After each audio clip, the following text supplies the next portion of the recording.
आज ही से DM office के फेसबुक और इंस्टाग्राम के ऑफिशियल पेज से एक कम्युनिटी बनाई जाएगी। दुल्हन ही दहेज है। मेरा आप सब लोगों से भी निवेदन है कि इस न्यूज को जितना हो सके उतना स्प्रेड कीजिए और हमारे जिला की जितनी लड़कियां हैं हर कोई उस कम्युनिटी को ज्वाइन करे और उस कम्युनिटी में जिसकी जहाँ शादी हो रही है वो सारी डिटेल्स शेयर करें और साथ ही में दूल्हे की सारी डिटेल्स शेयर करें। फिर उस लड़के के बारे में बाकी कोई भी लड़की जो भी कुछ जानती हो वो डिटेल भी उस कम्युनिटी पर शेयर करें।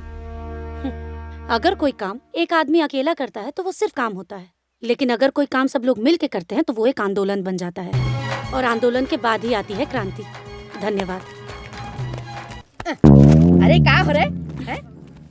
अरे बनचरे हो गल का बड़ू है? यहाँ पूजा करे कम अब बस सेल्फी डेल्फी लेवे खातिर आ जात बाड़ू है? दादी माँ जाई ना अपन काम करी। ए जौन पड़ा का मारब ना तो हार जो टेढ़ा मुंह हो ना सीधा हो जाए। अरे चल जाने कहाँ से आ जले इंसान। ए भैया अरे एक यहाँ रख देते है ना। हाँ हाँ ठीक बा। अरे भैया ऐसा करा ना ई दे दा का और ई दे दा। अच्छा। अरे घरे में दूगो बच्चा हुन हमार आस लगले होयन के दादी आइयन तो कुछ प्रसादी शादी लेके आइयन ना। अक्षत मिलल हम मतवा।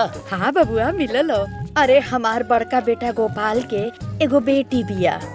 अरे मैया रानी अगर सुन लेस तो हमरो बेटा भी पंच बराबर हो जाई। आज के जमाना में बेटा से बढ़ के बेटी होली। अरे आग लगे जमाना के हैं? अरे निर्वंश भइला से तो बेटी ठीक बाड़ी, बाकी वंश तो बेटा बढ़ाई नु। अच्छा बतावा कितना भइल पैसा? 20 रुपया मतवा। 20 रुपया? ला ला बच्चा दा। अरे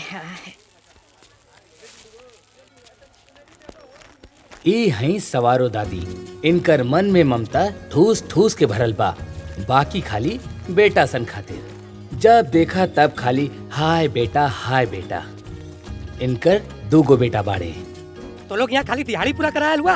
अरे काम करा काम। ई बाड़े इनकर छोट बेटा मनरेगा में सुपरवाइजर बाड़े, नाम बा बच्चू। अरे तू लोग ना बतावा सवेरे से खाली एक बीता काम भैल वहाँ तक संजाले न भैल ना वो लोग के बताओ थे हम हैं? अगर शाम तक पूरा काम ना किया तू लोग तो सबका एब्सेंटी लगी प्रधान जी का आदेश है। और ई बाड़े सवारो दादी के बड़ बेटा गोपाल। इनकर ही वंश बढ़ावे खातिर दादी तड़प रहल बाड़ी, काहे कि गोपाल के सिर्फ एगो बेटी बिया। हाँ भैया आ गेला। इला ठीक बा। का बुना भगत? अरे सवारी वारी मिला लगे आराम है बा। अभी तावत बनी चलो। ए बाबू रुका। ए बुना भगत तनी के छोड़ दा। तू तो जानते हो ना कि हमरे बेटी का स्कूल से छूटे का टाइम हो गला। आवा जा भैया ऊपर बैठ जा।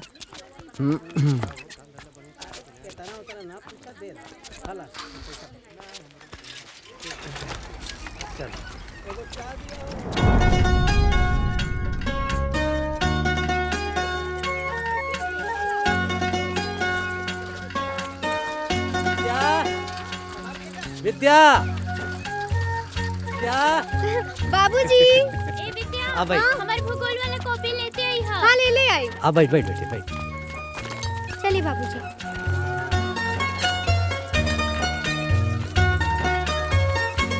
पता बा बाबूजी आज स्कूल में इंदू के पिटाई हो गई ला। कहाँ है? अंग्रेजी के होमवर्क ना कैले रहली है।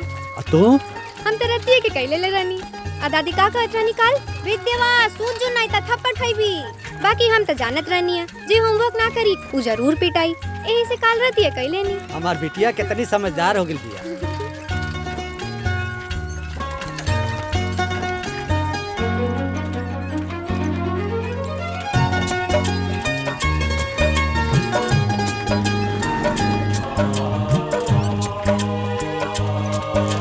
विद्या देख तोरे खातिर नया टिफिन ले आइल बनी।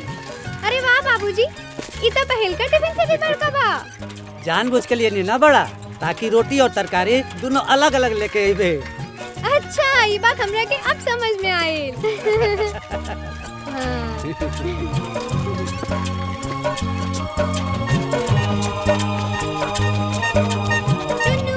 दीदी आवा आवा जल्दी आवा। बैठा बेटा चुन्नू जल्दी बैठा बेटा। चुन्नू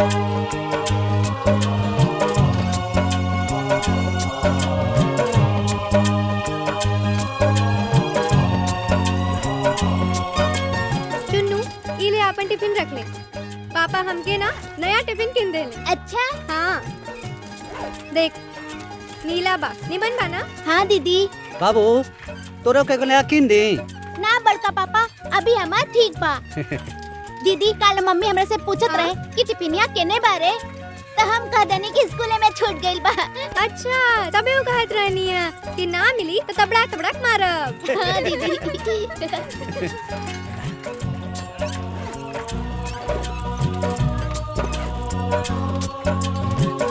स्कूल छोड़ चुकी। ये बताओ आज स्कूल में पढ़ाई का कब है?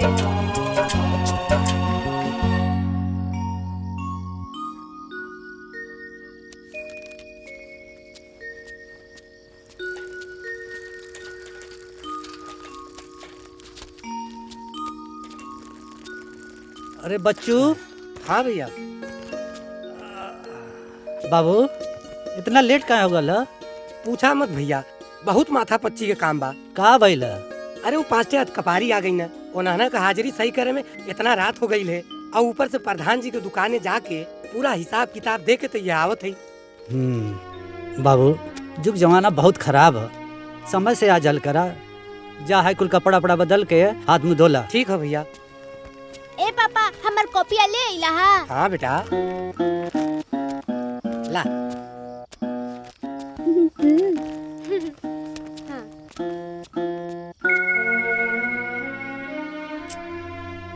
अरे सोचत का है हैं? लालटेन जलाओ लई माचिस। हाँ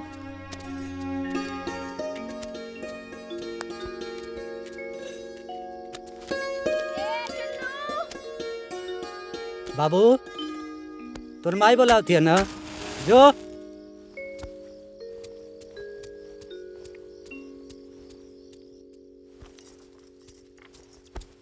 माई हे लुका के खा ले। तोर बाबूजी पेड़ा लेके आइल बड़े, ले खा ले।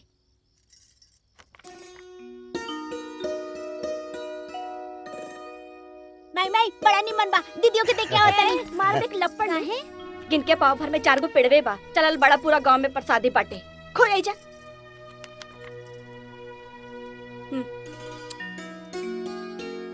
बड़ा सोन महकता। हमो खा के पानी पी ली का। माई माई बांध के रख दा तू, हम कल सुबह टिफिन में लेके जाई। खाली तोहरे मुंह बा का। अरे लड़का कहत है एक दिन तू मुंह ना चलेबू तो ना चली का। ये रख दा, कल टिफिन में लेके जाई। माई माई तनी अपनों में से खिया दी का। हाँ हाँ दाना। एक माछी का मुड़ी देले बड़ा। अरे देख झापड़ ना।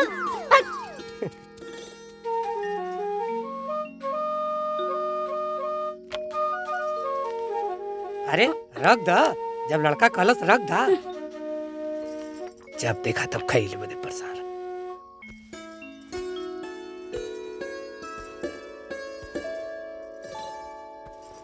बहू तोरा कमरा में अक्षत रख देले बानी। हाँ हाँ देवी माई के नेह में चढ़ा के ओके खा लिया। जी माँ जी। अरे देवी माई के कृपा होई ना तो विद्या के भाई हो जाई। समझत बाड़ू ना का कहत है। माँ जी रहुआ काहे परेशान हुआ तनी, एगो बिटिया तो बिया ना। अरे तू लोगन के कौन समझाई के बेटा कितना जरूरी हो। माई तोरो कहना सही बा, बाकी बेटा होके चाहे बेटी इंसान के बस के बात बा। हाँ अरे भगवान जो दे दे ना आशीर्वाद के रूप में तो खुश होके चाहिए। हाँ तो अगर भगवान दे दी हाँ तो के फेंक देबा का। अलग अलग परिभाषा में हमके समझावत हुआ। अरे अभी तू लोगन के कौन सा ज्यादा उम्र हो गई।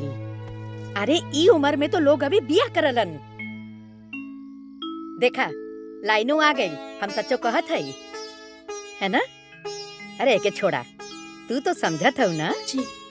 जा जाके आराम करा। जा जा।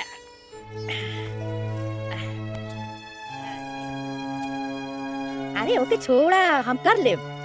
जा सुना बहू, अक्षर जरूर खा लिया। जी माँ जी। हाँ जा। तोरा के का अलग से समझावे के पड़ी। अरे जा तो हूँ, जाके आराम करा। जा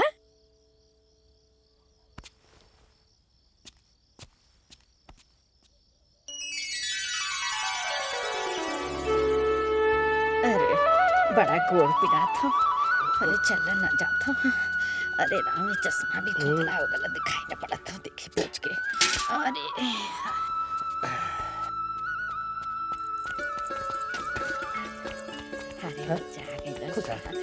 प्रणाम चाचा।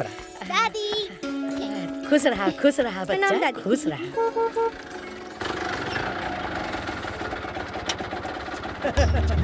ओ दीदी मामा आ गइले, मामा आ गइले। प्रणाम मामा। खुश रहा। जीजा जी हाँ? बढ़वा दे दी, खुदरा नहीं खे।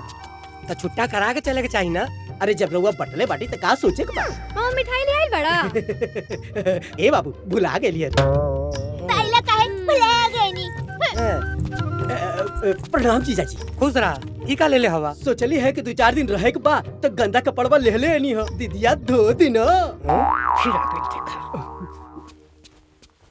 कितना भइल तुम्हार भाड़ा हो? प्रणाम माता जी। अरे बाप रे, पिटिया तोड़ देली। अरे भाई रे। अरे हमार बेटा तोहार बहिन के मांग टिकले बा, तोर नहीं। बानर कहीं का जब देखा था मुंह उठा के चलावे के बाद। गजब बेइज्जती हो भाई। का बेइज्जती है? तुम्हार कोनो इज्जत रहे तब ना बेइज्जती हो।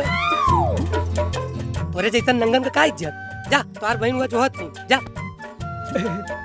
ठीक बा। जब देखा तब उठा के मुँह चल जाओ। ठीक बाड़ू ना? आवो भैया अच्छा चला ठीक बा। चला।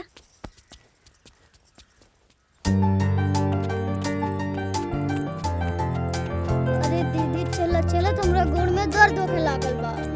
पैदल नहीं चलल जात। दीदी अगर बड़का पापा छोड़े आ जैतन जैसे लियावे आवेले तो कितना बढ़िया होइत है ना। अरे ई समझ, जब पापा हमनी के स्कूल छोड़े ले आवे में रह जाइए तो काम कब करी है? 1 मिनट।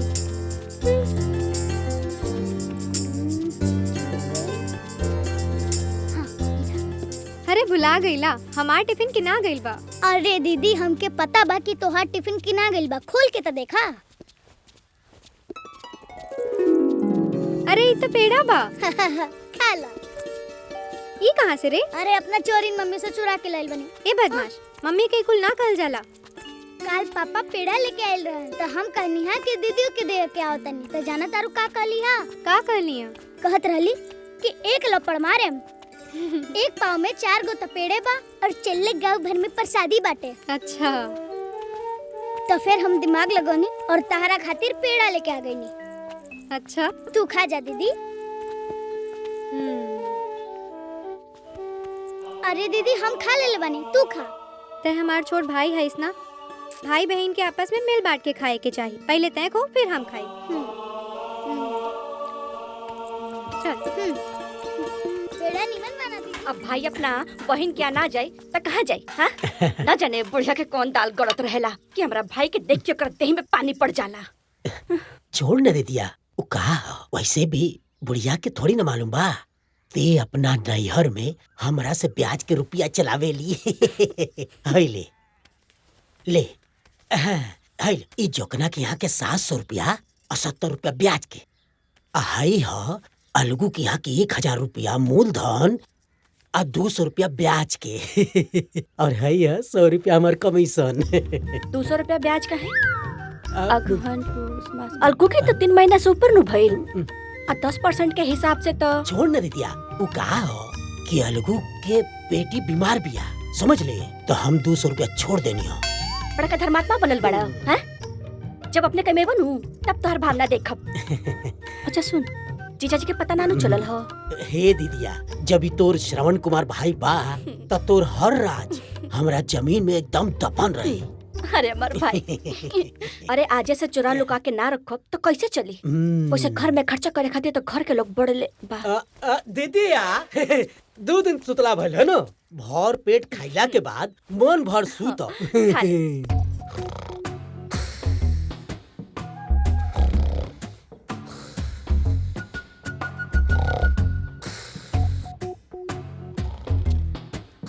अरे बड़की बहू, ई देखा है। अरे हमार बेटा सन मेहनत करके दिन भर कमाता रे सन है। ई निकम्मा यहाँ आके पेट फुला के टांग पसार के फोक काटता। अरे अरे अरे अरे आप का भइले बंदवा? काहे हमार सुख रवा से देखल न जात? ए बाबू, जे कबो कबो आवेला ना ओकरा के हित पाहुन कहल जाला हैं, और जो भगौलो से ना भागेला घड़ी घड़ी घरे में आ जाला और कुकुर कहाला। अरे माँ जी रहे दीना भाई हा। ए बहू, हमरा के निकम्मा आदमी फूटी आग न सुहाला। अरे निकम्मा, अब सुन, ये गोबर पड़ल बा, खेत में जाके इज्जत के साथ डाल के आवा। अरे गजब बेइज्जती है भाई। बेइज्जत इंसान का कोनो इज्जत होला का? अरे अब उठ फेंक ना। जानता नहीं है बुढ़ियो, जब देखा तब सब हमारे पीछे पड़ल रहेला। ये कुकुरा कौन बका जो घड़ी घड़ी आई तो इज्जत का पाई। अब की बार के पिड़िया ना इंदू हमरे घरे पर आई। हमार घर तोहरा से दूर पड़ी, हम कैसे आ जाए? हम आवत रहनी है ना, तो के आवे ही के पड़ी। ए विद्या, हमार घर तोहरा से बहुत दूर बा, रात में अकेले कैसे आई? ओने से तू अपन बाबूजी के संगे आ जाइया, एनी से हमार बाबूजी तो के पहुंचा दी। अरे बेटा हाँ? चल बे। आवत आनी बाबूजी। अच्छा हम चलत आनी, पिड़िया में आई भुलाइया मत लोगन। Bye bye. चलिए बाबू।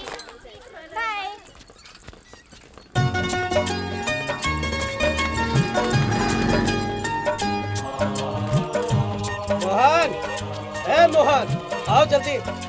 आवा आवा आवा। बैठा रहा। चले बाबूजी।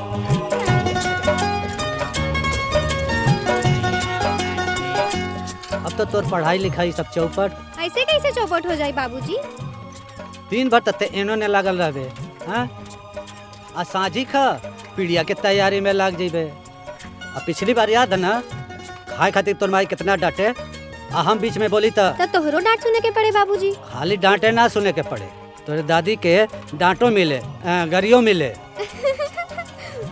बाकी अब तू बड़ हो रहा बाड़े, ये कब चली बेटी? ई तो हमेशा चली बाबूजी, काहे कि हमार एक ही तो भाई बा।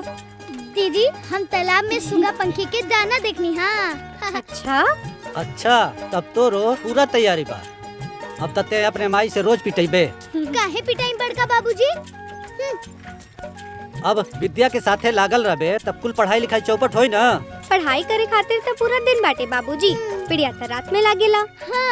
हरेंद्र भैया अपने लड़किया खातिर लड़का खोजत हुन, मिलते ना? कहाँ है बच्चों? वो कहा ना, लड़किया बहुत पढ़ल लिखल है, तब पढ़ल लिखल लड़का भी चाहिए और लड़का के दहेज भी देख चाहिए। बेटा, हम तो के पहले भी कहत रहनी कि लड़की जात के ज्यादा पढ़ावे के ना चाहिए, लेकिन तोहार जिद के आगे हम कुछ न बोलली। लेकिन अब 10वीं के आगे एके मत पढ़ावा। अरे माई तू ना। अरे का माई, देखत ना हुआ दुनिया जहान में कितना आग लगल हो है? अगर लड़की ज्यादा पढ़ जाई तो ओके लड़का ढूंढे में बहुत परेशानी हुई। फालतू की बात बतिया। काहे अम्मा, पढ़ल लिखल लड़की के ब्याह ना होला का? होला काहे ना दीदी, बाकी दुनिया भर के दहेज तो देवे ही के पड़ेला ना। तो हार बोलब जरूरी हो का? चुप ना रह सकतू? अरे कहाँ डांटा था, वो तो सही कहती है। चार लोग जब बतियावे ना तब बीच में ना बोलल जाला, बुझलू? हम अपने लड़की के ऐसा बना दे, इतना लायक बना दे कि ओकर पढ़ाई लिखाई रंग रूप देख के ना लोग टप से तैयार हो जाए ब्याह खातिर। जमाना बदलत है माई। कहो बच्चू।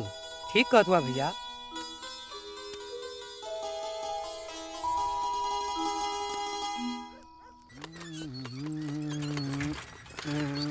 का मर्दे, आज मूड खराब करके बड़ा का? हाँ आइल बानी, अब तो हलवन के एको बात बताओ चाहता नहीं, सबके सामने कह देता नहीं। हमारे दहने हाथे में ना अपने मेहरारू का मर्डर लिखल बा, मर्डर। आई बाया था में ना जेलो लिखल है। अरे मतलब तो के भूत प्रेत पकड़ ले का? क्यों ये तर बोलेला? जवान होखे होखे, बाकी ओकरा के जब हम देखिला ना हमारे हथवा में खुजली होखे लगेला।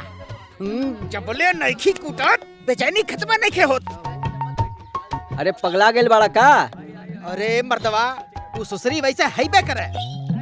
अब आज भात खाए के मूड रहे तो रोटी बना देलस, और कल रोटी खाए के मूड रहल भात बना देलस। बस काम धंधा सब कुछ डिस्टर्ब कर देले बा। यही बाती पे जी भर के इतना कुटनी कहत रहल चिल्ला चिल्ला कि हम मर जाब। हमो काली जो जाके मर जाब, हम जान दे दे बापन। अरे काहे इतना हल्ला हो तो वहाँ पे आए? हमका जिएंगे नहीं के। अरे बिटिया रुका, ऐसे ना कही जाला। हम ना जिए चाहता नहीं। संभालो अपने। अरे का तो बुना वो? अरे काहे जान देवे पे लागल बाड़ू हो? हमके मार मार ले सवेरे। हम ना जियब, हम ना जियब। अरे बतावा तो भइल का?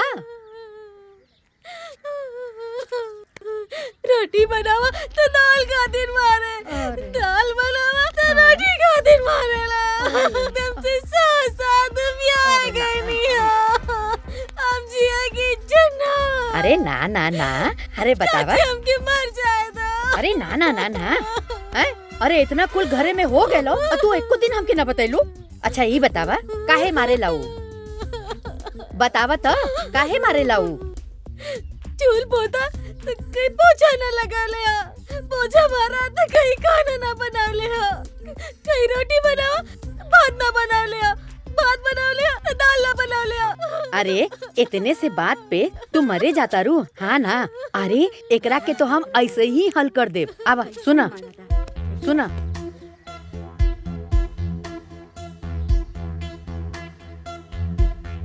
हाँ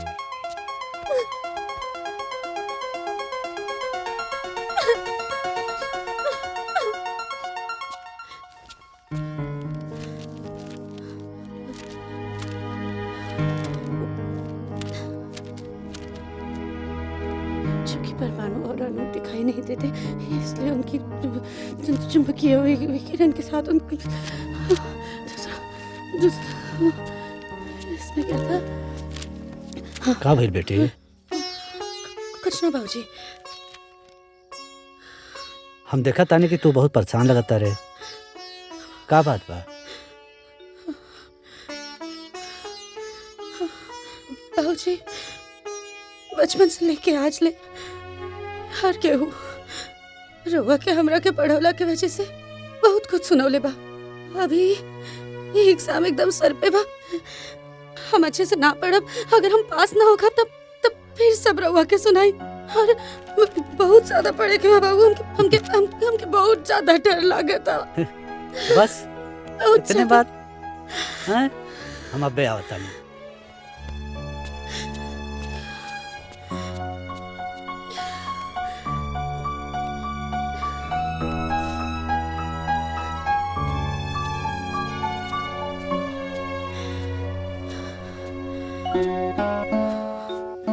बेटी, इंसान के अगर सबसे ज्यादा कोनो चीज कमजोर करेला ना तो वो है डर। हाइला दुर्गा माता का लॉकेट है, एके पहन ला। दुर्गा माता तोके शक्ति दी है, तोके निडर बनी है, और एगो निडर इंसान अपना साथे साथे पूरे समाज का भला करे ना। ये पहन ला।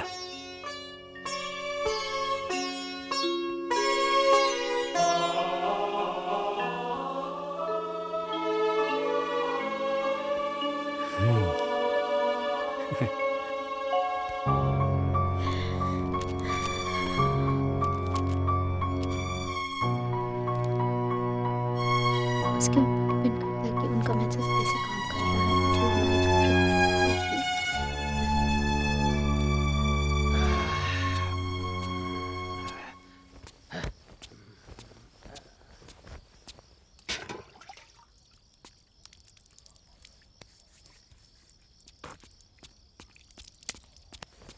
ए जी मीठा पानी ले आई।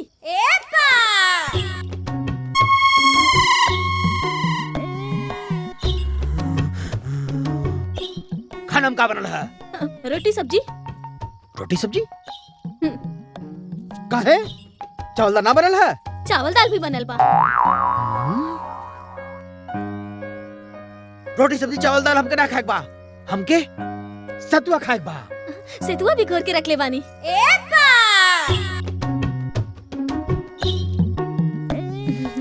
ऐसा बा सतुआ ना, हम दही चूड़ा खाए। चूड़ा दही भी भिगा के रख ले बानी।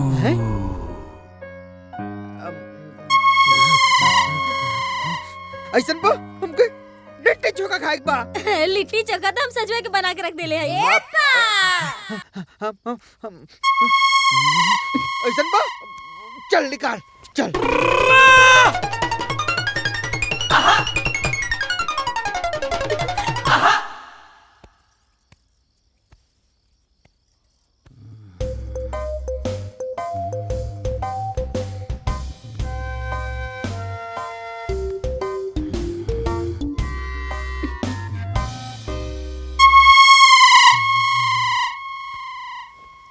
ए जी, आज के खनवा कैसा लागल हा? चुप चुप चुप, पैर दबाओ।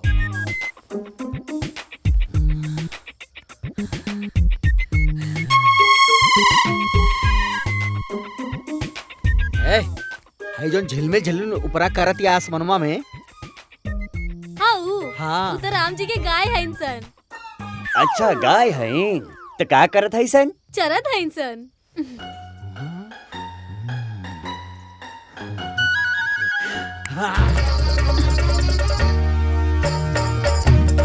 हरामखोर, जब तोरा के मालूम रहा है राम जी का गैया ऊपर जत रहनी है, टंगना में काहे बिछोना लगोली आए? अगर कहीं कोनो गैया हमारे करजवा पे गिर जात तब?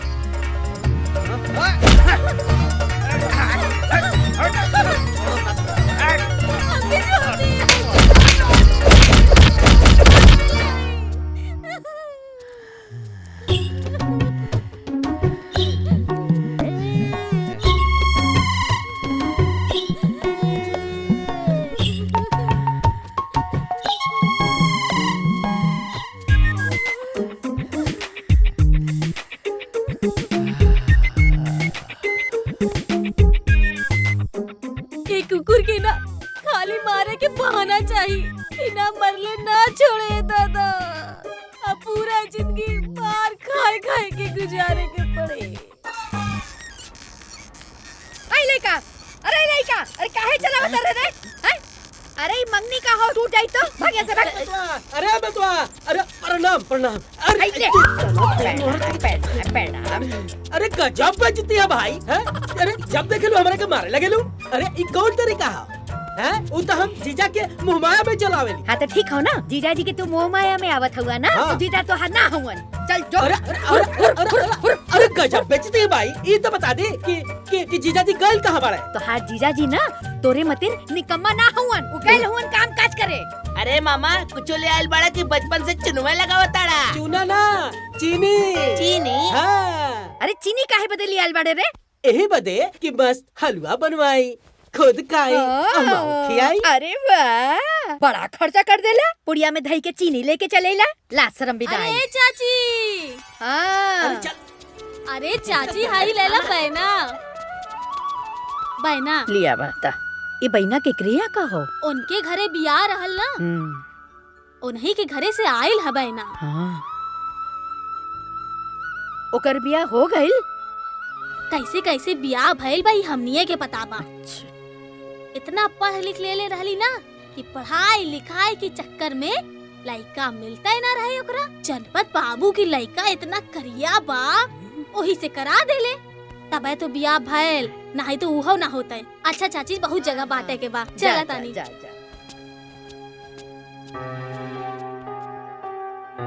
एगो हमरे घरे में लड़की है, हमार बड़ी पगलेट बेटा है, ओके ESC BSc सब करावत हो। पापा हम पास हो गए नी। तू पास हो गई लू? अरे ये बूढ़ा भगत, आज तक हमारी बेटी पास हो गई। भैया हमारी बेटी पास हो गई। प्रणाम चाचा। खुश रह। ए अशोक भैया, हमारी बेटी पास हो गई लो। आ बेटी बैठ। बड़ी खुशी की बात है। ए तपेश्वर बाबू, हमारी बेटी पास हो गई। ला बेटी। ए रामू भैया, हमारी बेटी पास हो गई लो। हे लाल बहादुर भैया, हमारी बेटी पास हो गई लो। अरे बहुत बढ़िया बात है भाई। ए राजेंद्र भैया, हमारी बेटी पास हो गई। अटे काका, हमारी बेटी पास हो गई।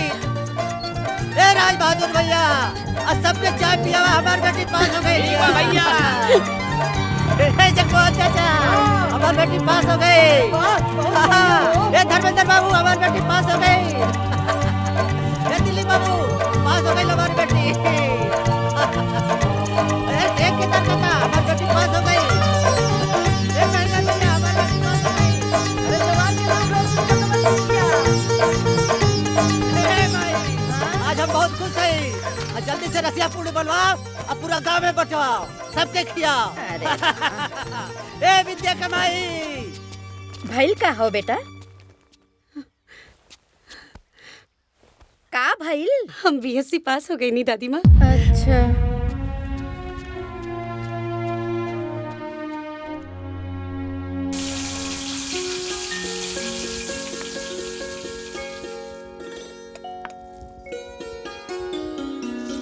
एगो दे बेटी। एक चाचा जी बच्चू सब्जी बहुत बढ़िया बनल बा ना। हाँ बहुत बढ़िया भैया।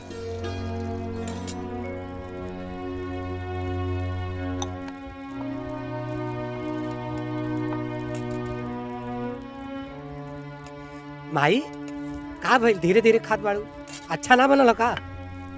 ए बाबू, हम एक के हाली सब बोलब और तू लोगन के जौन जौन बोले के हो तो पहले बोल दा। अरे माई केहू कुछ ना बोली, बोला जौन तो के बोले को हो। हाँ तो अब पढ़ाई लिखाई बहुत हो गए लो, अब विद्या के बियाह खातिर लड़का देखल शुरू कर दा। अरे हमनी धनपत सेठ की तरह इतना बड़ा धनवान ना है कि लड़का खरीद लियल जाई। हाँ जौन कहतानी साच कहतानी। अरे माई हमार बेटी जौन पढ़ाई कैले है ना, हाउ कागज मिलेला का कल जाला? अरे सर्टिफिकेट। हाँ सर्टिफिकेट। हाँ। आ जकरा लगे रखम ना सब चिल्ला चिल्ला के कहे कि हम बियाह करब हम बियाह करब। अरे भगवान करे ऐसन हो। हाँ?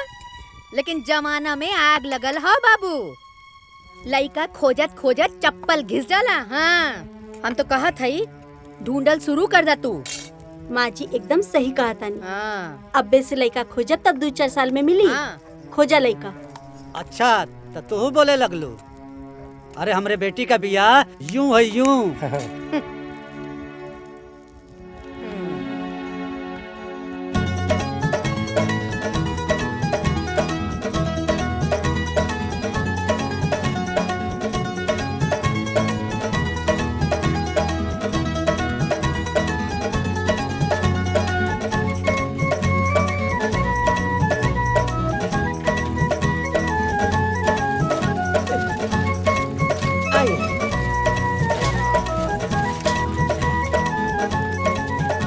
ए बड़का भैया, हमार जानल पहचानल घर बा, पार्टी एकदम तगड़ा बा, समझली? और लइका बा कंप्यूटर के कोर्स करेला, कौन और जगह जाए जरूरत नहीं खे, समझली? एकदम खुल के बात करी। आई आई भैया। हाँ के अरे प्रणाम प्रणाम प्रणाम। आई आई आई दे तनी कुर्सी बैठी। बैठल जा बैठल जा बैठल जा। चला बैठा बैठी बैठा। आई आवा ला ला अरे हरिया तनी चाय पानी ले आवा। बताई जी, यहाँ कहीं गोपाल बाबू और बच्चू बाबू हमार जीजा जी, अरे यहाँ के दोस्त है और हमरा के जनते बानी। देखा भाई साहब, हमके बहुत घुमा फिरा के बतियावे ना आवाला। आपके यहाँ बहुत लड़की वाला आयल बियाह शादी करे बदे, पर हमरे भतीजी के कौनो जोड़ नहीं खे। अच्छा भैया दिखावा ना। हाँ लाई। हाई देखी सर्टिफिकेट 10 में 92%, हाई 12 में 94%, हाई BSc 96% फर्स्ट क्लास। आई हमारे बिटिया का फोटो बा विद्या। देखी देखी लड़की रूपवान और गुणवान बा। आज के डेट में सबके लड़की रूपवान होले गुणवान होले, लेकिन दहेज कितना देबा ई बतावा। अरे महाराज दुल्हन ही दहेज होला। ये सब कहे वाली बात है। कै लाख देत हुआ ये बतावा। देखिए जी, हम रिक्शा चलाई ना, नगद देव के तो शक्ति नहीं खे, बाकी राउर श्रद्धा हम जरूर करब। ए ले जाए के लेके जो यहाँ से। ऐसे कहीं बियाह तय होला का? अरे कै लाख नगद देत हुआ ए पर बात करा। जा जा यहाँ से।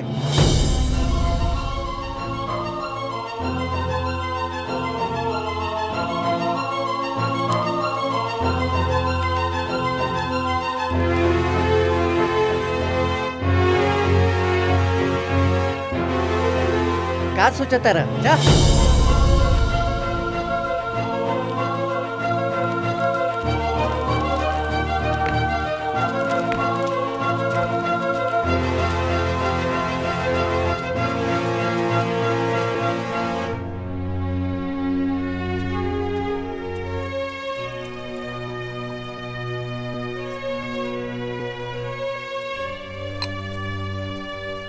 हम कहत रही के लड़की के आगे मत पढ़ावा, लेकिन हमार कौन सुनत हो, झटकार देलन सन।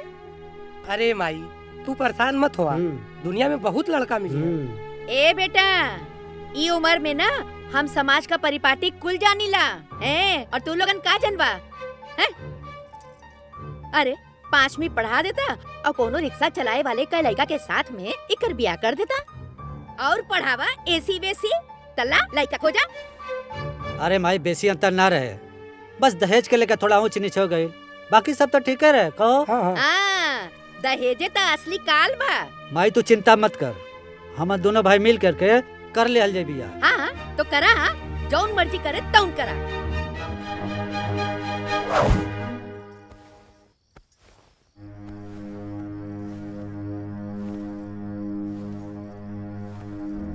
सुननी हो का कहत रहना बड़कू जाना,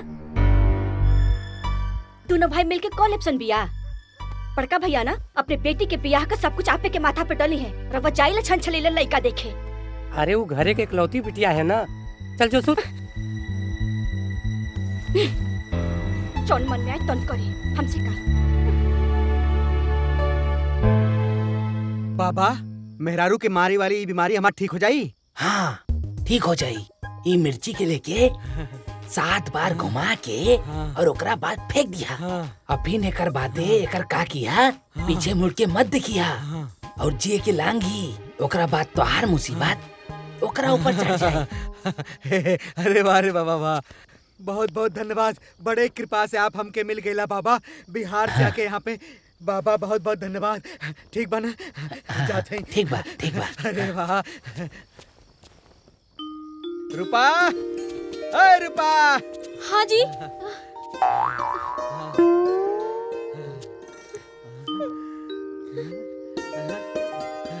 अरे बाबा जी के टुटका काम आ गया, हमारी बीमारी ठीक हो गया। ना मारी हमके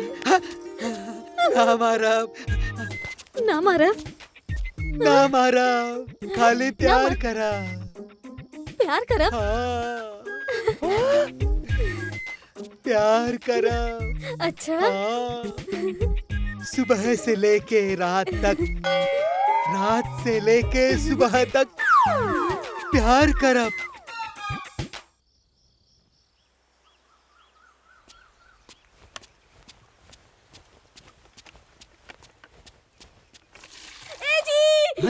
जल्दी जी।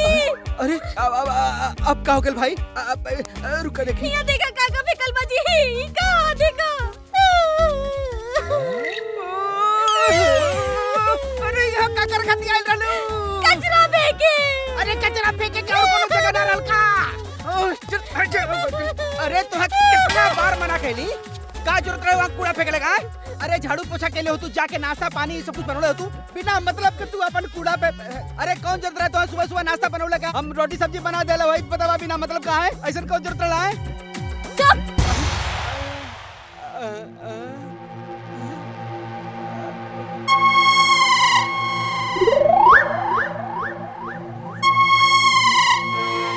लगता के रिएक्शन हो रहा बा। ये हमारा रिएक्शन हो गई। देर बोलबे?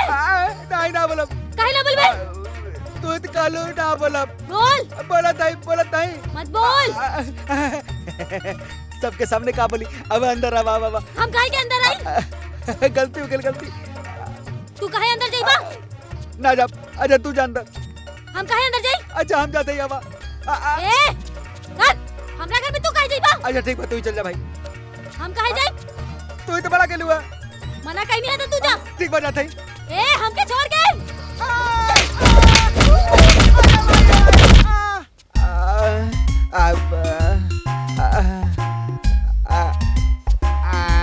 बाबू, बाबू, अरे बाप रे बाप, अरे ट्रकवा कहाँ खो जा? अरे माई रे माई, अरे माई, ऐसा करनी, ऐसा मरनी, जैसे करनी वैसे भोग पावा, लात खा के फिर तू पछतावा। ए बाबू, लगत है पूरा जिंदगी मेहरारू का लात खाते जाई। अरे बाप रे बाप, अरे माई रे माई, बच्ची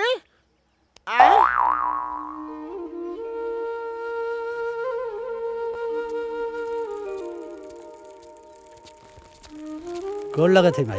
जाता नहीं। खुश रहा, खुश रहा। हाँ हाँ चलो चला। अरे सुनी जी, दही शक्कर तक खा के जाई। हाँ हाँ ले आवा जतरा सफल हुई। हाँ ले आवा ले आवा। अब साइकिल का साइकिल बा, कहीं न कहीं बिया ठीक कहिए के माने के बा ले आवा। हाँ अरे हम अपन चपलवा भुला गए नहीं, देखा तनी। हाँ लेके आवत। ए भौजी, हाँ हमनों को दही खिया के यात्रा बना दा। हाँ दीदिया हमरो खिया भला। अरे बेटा विद्या, जी नौका चपलवा ले ले आ बेटी।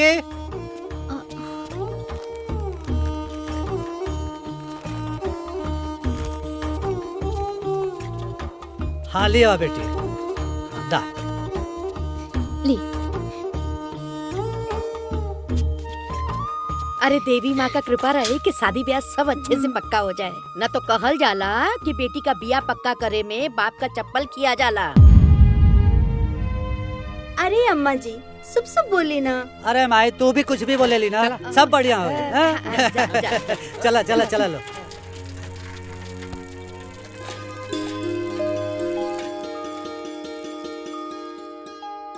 हाय देखे BSc 96%। हाय देखे 12वीं 94%। हाय है फोटो।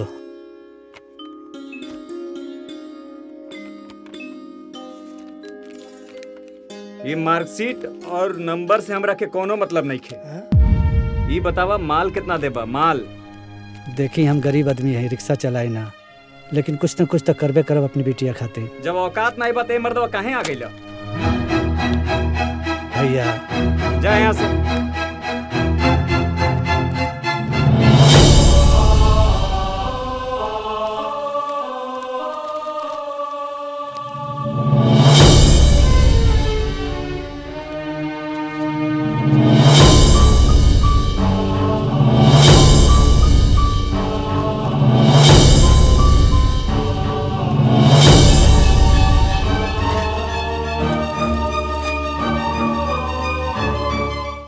विद्या जी तनी धोती कुर्ता चप्पल ले ले आवा बेटी।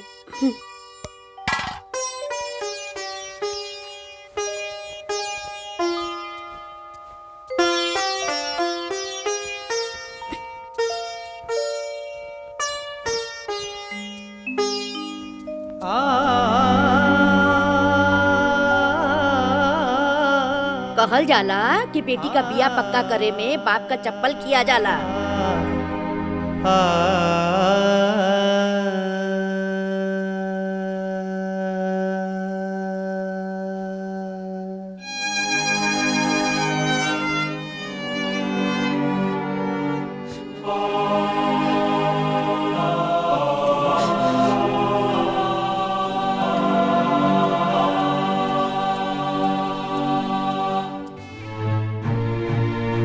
और बेटी हमरा पसंद भी है। जयवीर जी हाई फोटो ले जाके अपना माइक दे देता जी। वो देख ले लिए आप लोग। अरे रानी आप अरे आप नहीं आप लिए आई नहीं अच्छा माई की पसंद भी है।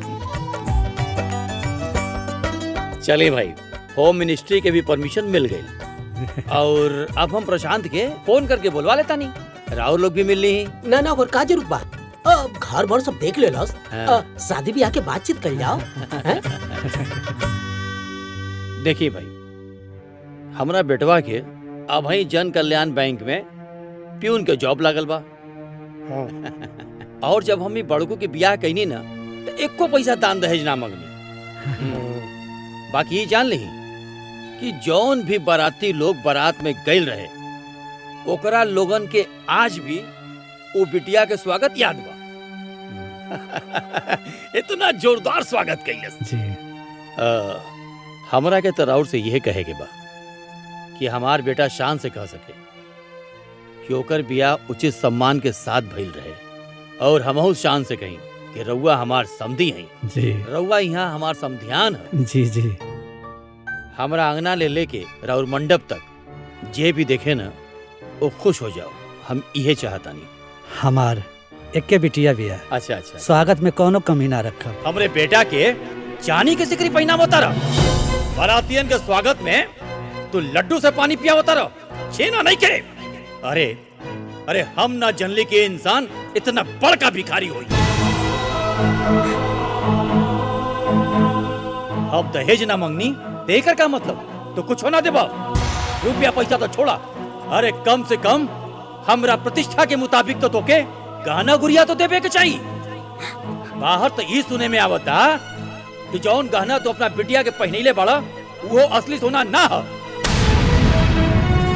अरे गोपाल बाबू तू तो हमार प्रतिष्ठा पूरे समाज में मिट्टी में मिला देला।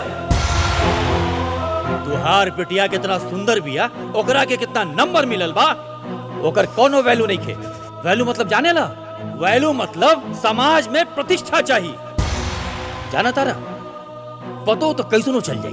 बाकी लोग का देखेला? दान देखेला, दहेज देखेला।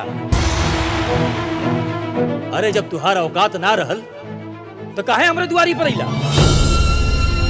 एक बात कान खोल के सुन लो गोपाल बाबू कि भिखारी के दामाद भिखारी होला।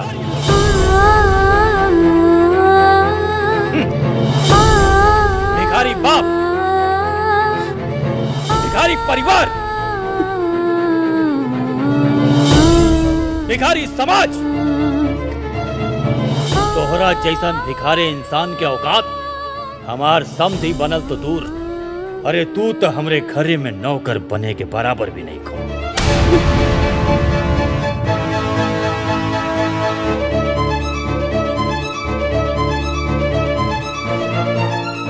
चल चलो जल्दी चल। समधी भाई रुकी। अरे छोड़ा नहीं सब रोवे का ड्रामा। समधी भाई धोखेबाज कहीं का। समधी भाई हमारी बेटी की जिंदगी बर्बाद हो जाए। समधी भाई चले बैठ गाड़ी में। समधी भाई रुक बैठ गाड़ी में जल्दी। बेटी की जिंदगी बर्बाद हो जाए। इस आदमी बात छोड़ी समधी भाई। चल ड्राइवर।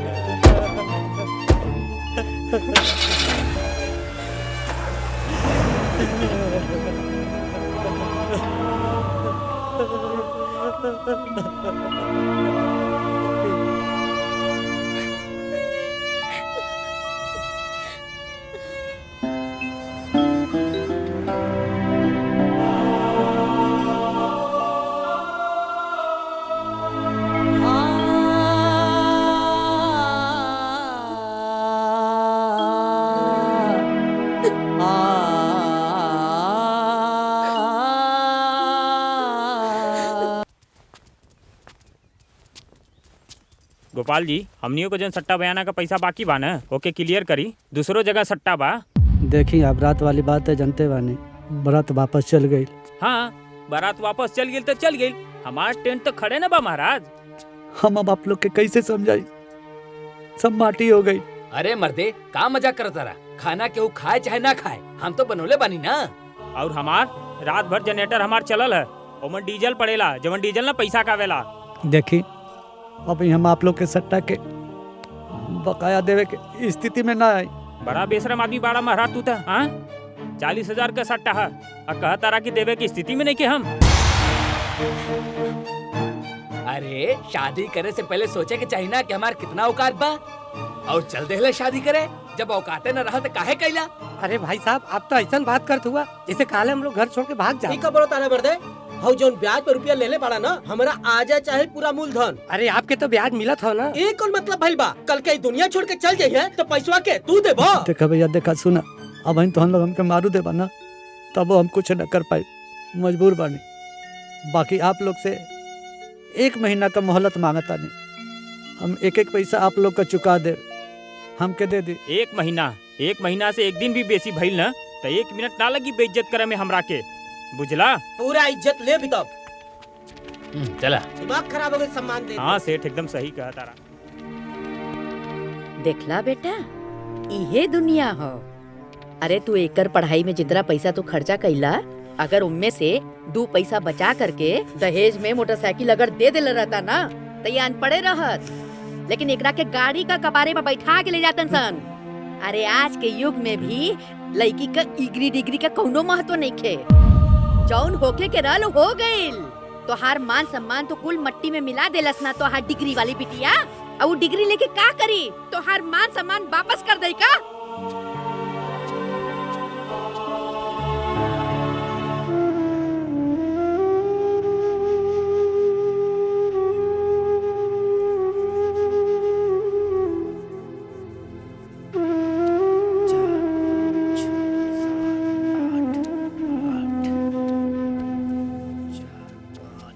बड़का जीजा, ए बड़का जीजा, अरे ये सब काम धाम छोड़ी। अरे एगो हम बहुत बढ़िया खुशखबरी लेके आयल बानी। अरे का खुशखबरी है? अरे सुनबो तो मन खुश हो जाई। अरे महाराज बताइए कर बा। ना हम यहाँ केहू के कुछ ना बताए। रउआ लोग चली भीतरी, हम सब केहू के सामने बताए। चली चली चली चली, आई आई आई आई, चली चली, बहुत निर्मल खुशखबरी बा। चली, चली, चली, आई, आई, आई, आई। अरे आई लो, ए दीदिया, ए बतवा जी, अरे सब केहू बहरी आई लो। का भेल रे? एगो खुशखबरी लेके आयल बानी हो। अरे कौन सा खुशखबरी बा? अरे ललिता गांव में ताजा ताजा एगो ब्याह टूटल बा और एक घर निमन, परिवार निमन। हम तो बातों कर लेले बानी। अच्छा जानता नहीं, ब्याह तो यूं हो यूं, खाली हमनी सबके पहुंचला के देरी बा। अरे बेटा, इतना बढ़िया चांस तो बहुत कम मिलेला। जा जाके ब्याह तय कर दा। अरे अब सोचत का बाड़ा? अरे कम से कम कपार पर से भार तो कम हो जाए।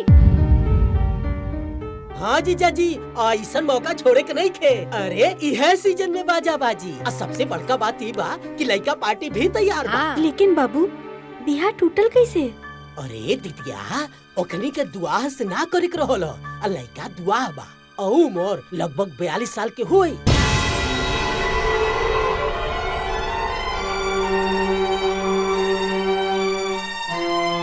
42 साल के दुआ से हम अपने बेटी का ब्याह ना करब।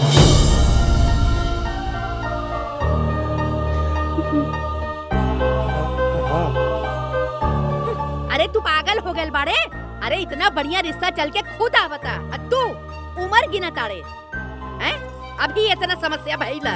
अरे साल 2 साल के बाद में एकरा के दुआ हो ना पूछी। वाह दादी, अब हम रउआ खातिर इतना बड़का बोझ हो गई नी कि रउआ ही कुल सोचता नी। ए बाबूनी, ई पढ़ाई लिखाई कुछो ना होखेला। अपन बाप का बेइज्जती भुला गइलू का? आय, अरे तू का चाहता रू कि तोहार बाप तोहार बियाह का चिंता में फांसी लगा कर मर जाए का? आय, अरे ई पगला तोहरा के पढ़ाई ना करेले था, ई अपन मौत के रास्ता तैयार कइले था। बस करी दादी, बस करी। अरे हमू भगवाने के दिहल औलाद हई और वो एगो बेटी हई जेकरा की पूरी दुनिया में घर के लक्ष्मी कहल जाला। लेकिन अपना बाबूजी के मजबूरी के वजह से हम घर के लक्ष्मी से सीधा बोझ बन गई नी। ऐसा कौन गलती कैले बड़े पापा? हाँ? बस हमरा के पढ़ा लिखा दिया ही है ना।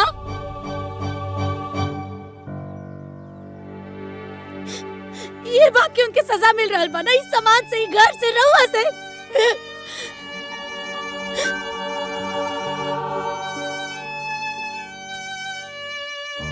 बाबूजी,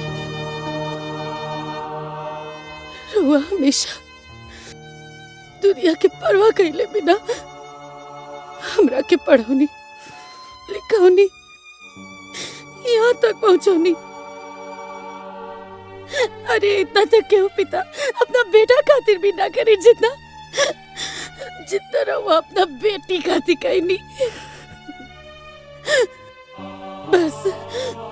बस एक बेर और भरोसा करी पापा, एक बेर और।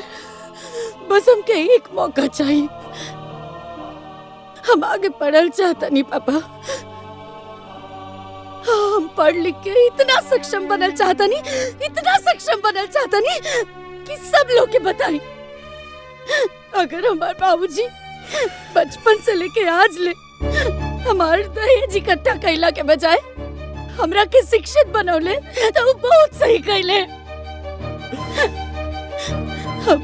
इतना काबिल बनल चाहता नहीं बाबूजी की कि हमरे बाबूजी के दूल्हा खोजे खातिर दूसरे लोग के पास जाए की जरूरत ना पड़े। दुनिया भर के लोग रिश्ता लेके हमरे बाबूजी के द्वार पर आए। बस इतना ही सक्षम बने के बाप के।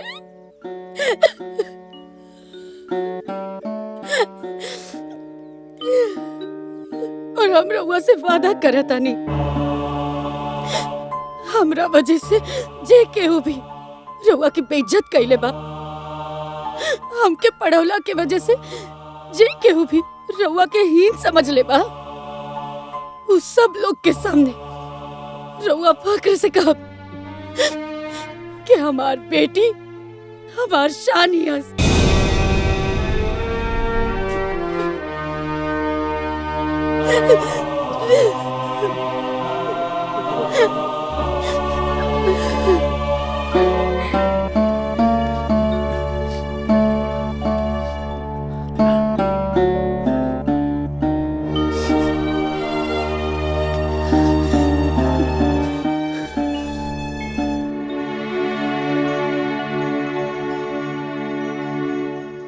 बताई अम्मा जी, कतना बढ़िया रिश्ता आइल रहल।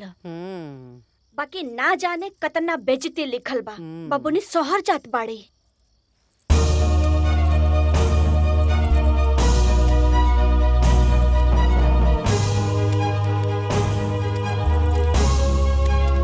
ला दीदी।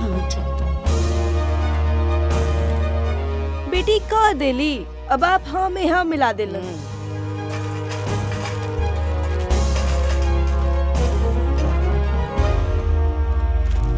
एको बेर रउआ से ना पूछाइल ह। हमरा तो कुछ कहे ही के नहीं खे। जेकरा जौन मन करे ऊ करे, जहाँ जाए के बा उहाँ जाए।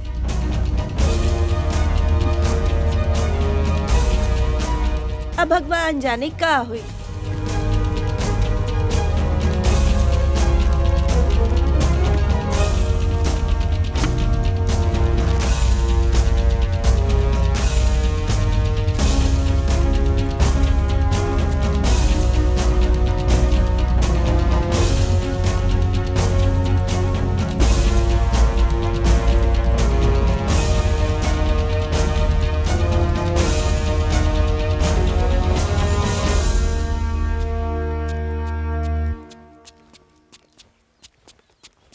मुन्ना भी पकड़िया।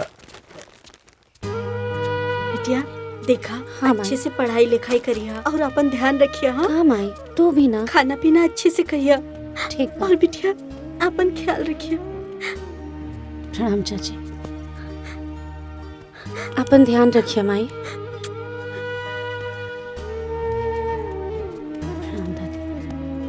बेटी, तोर बाप तोरा के कमा कमा के पढ़ोले साव।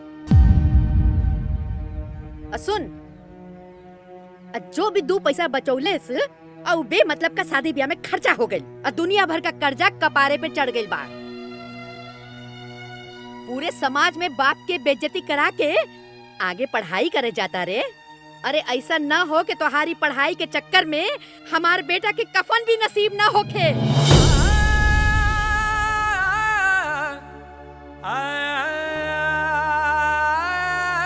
ओकरा के कफन खातिर भी हमने के दोसर के आगे हाथ फैलावे के पड़े।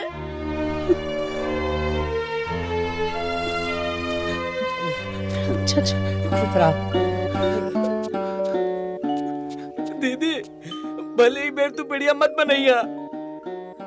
जौना चीज के पढ़ाई तू करे जाताड़ू, हमें सफल जरूर होइया। रोवा ना बाबू।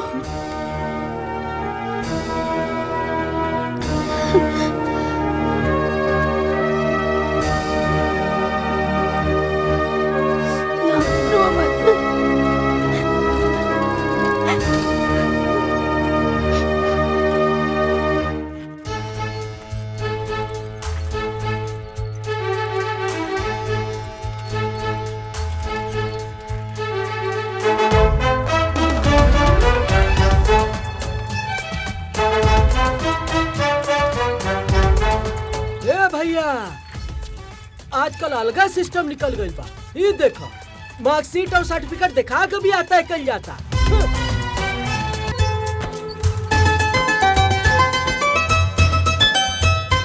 ए भैया, कुछ बेटी ऐसन होली जे अपना माँ बाप के सम्मान बढ़ावेली और कुछ बेटी ऐसन होली जे अपना माँ बाप के भाग्य गिरा दे। ऐसा मार रखा। हाँ हाथी चली चली लखनऊ चली लखनऊ जाई हाइयो रखा। हाँ भैया। हाई पकड़ा। ए हाँ हाँ हाँ ए गोपाल ध्यान रखिए अपन। हाँ हाँ ठीक बिटिया बा। वो का कहल जाला की हाँ हैप्पी जर्नी। खूब मन लगा पढ़िया ना। जा बेटा।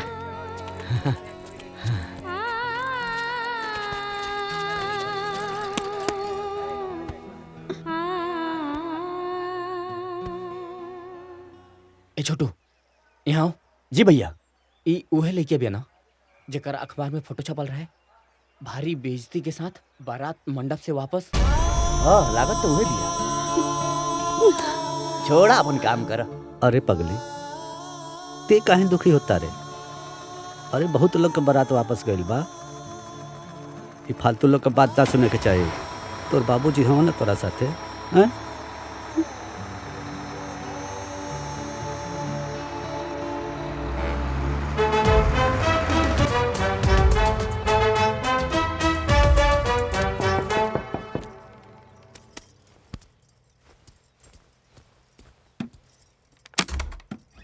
अरे विद्या आवा। हाय दी चाचा। अल्लाह। बैठी चाचा।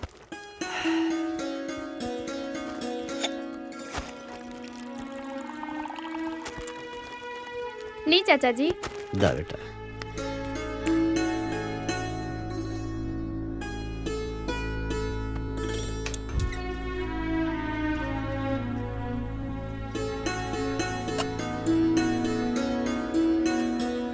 बेटी हम जाते हैं। अरे चाचा जी चाय बनाओ तनी, चाय पी के जाए। ना बेटा, लेट हो जाए और रात हो जाए। हाय ला।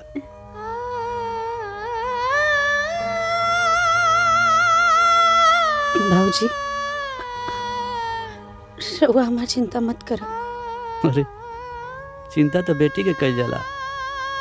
तू तो हमार बेटा हुए। बेटी हमके दुनिया का परवाह न तब रहे ना अब है। हमके सिर्फ तोरा पे भरोसा है। ते छोट मोट काम करबे ना सब भुला जाए। तो के ऐसन काम करे के है, ऐसन काम करे के है कि मिसाल बन जाए। काहे कि तोरा साथे करोड़ों बेटियन का भाग जुड़ल बा। जौन बाप हमने नियन गरीब हुई, तोरा साथे करोड़ों बाप का इज्जत जुड़ल बा। जे हमने नियर बेइज्जत भइल होई तो के करोड़ों माई के आंसू पोछे के बाद जे अपना बेटी की बियाह के चिंता में रात दिन रोवत होई। लड़की और हिम्मत से लड़ा।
हाँ सर, हम यहाँ पे पहुँच गए हैं, अभी थोड़ी देर में वो आने वाली हैं।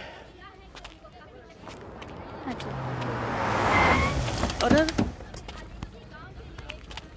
अरे ए महाराज, ये रिक्शा आगे से हटाइए।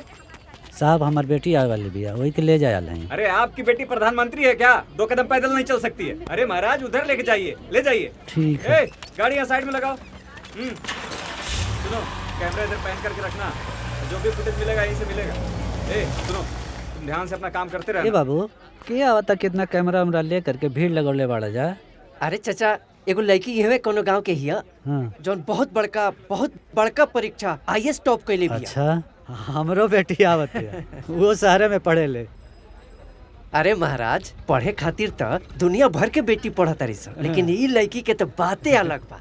अब दिमाग मत खराब कर, हमनी के वही के कवर करे आइल बनी सन। चाचा तू जाए अपन काम कर, बस आवे के टाइम आ गइल बा।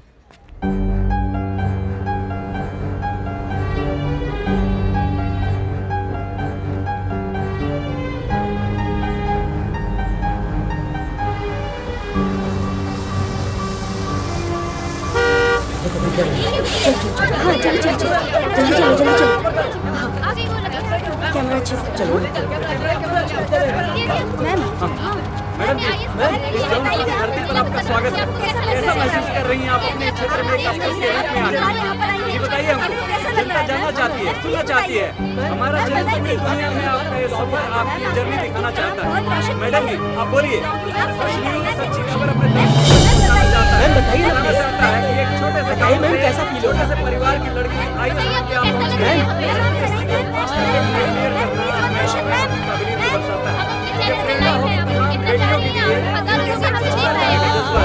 बताइए मैडम, कैसा रहा आपका सफर? कैसे क्लियर किया आपने यूपीएससी का एग्जाम? मुश्किलें रही, कितनी कठिनाइयां सामने आई? कुछ कहिए मैडम जी, कुछ बोलिए, जनता आपको सुनना चाहती है। इतनी बड़ी सफलता मिलने के बाद एक खामोशी आपको शोभा नहीं देती। कुछ तो बोलिए मैडम, कुछ तो बोलना पड़ेगा मैडम, कुछ तो बोलना पड़ेगा, जनता आपको सुनना चाहती है।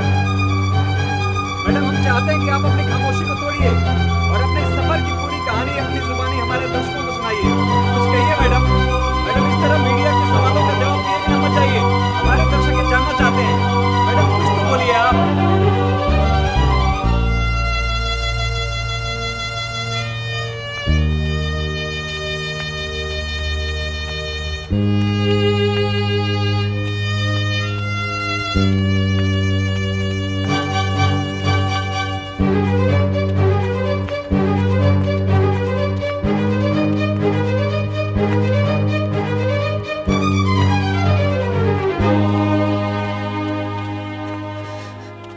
प्रणाम बाबूजी।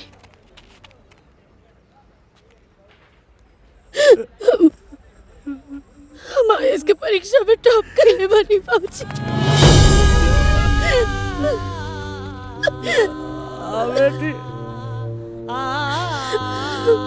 बेटा अब हम रिक्शा पर बैठा के झूम झूम के चलाई बात चला। अब ना बाबूजी, बचपन से आज ले हम जब भी पास भईनी तब रहुआ हमरा के रिक्शा पे बैठा के घुमौनी, लेकिन आज हम ना, आज रहुआ पास भइल बानी बाबूजी। आज हम ये पूरा दुनिया के बताई कि हम राहुल बेटी है, एगो रिक्शा वाला के IAS बेटी। आई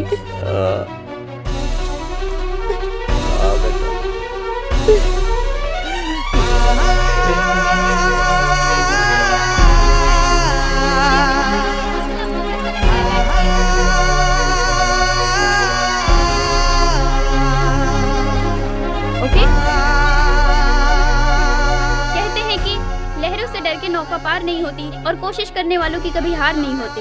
ये कहावत फिर से एक रिक्शे वाली की बेटी ने IAS टॉप कर ये कहावत साबित कर दिया है। जी ये वही विद्या जी हैं जिन्होंने अपने बाप का समर्थन ही नहीं बल्कि पूरे देश में अपने बाप का नाम रोशन किया है। किसने सोचा था कि 1 साल पहले जिस लड़की की शादी टूटने की खबर सुर्खियां बनी हुई थी, ठीक 1 साल बाद आईएएस बनने की खबर सुर्खियां बनी। विद्या ने जो मुकाम हासिल किया है वो हमेशा याद रहेगा। जिस रिक्शे पे इनके पिताजी इन्हें बिठाकर घुमाया करते थे, आज उसी रिक्शा पर विद्या जी आज अपने पिता को बिठाकर घुमा रही है। हमें फक्र होना चाहिए अपने इस देश की बेटी पर जिन्होंने देखा तारू हो लड़ते हुए ये मुकाम हासिल और ये तो उहे लड़की है बिया कैमरामैन नितिन के साथ जेकरा से कि हमनी के बियाह तोड़ देनिया जा। अरे ये तो आईएएस टॉप कर गइल बिया। और अपने इस सफर की पूरी कहानी अपनी जुबानी हमारे दर्शकों को सुनाइए। कुछ कहिए मैडम।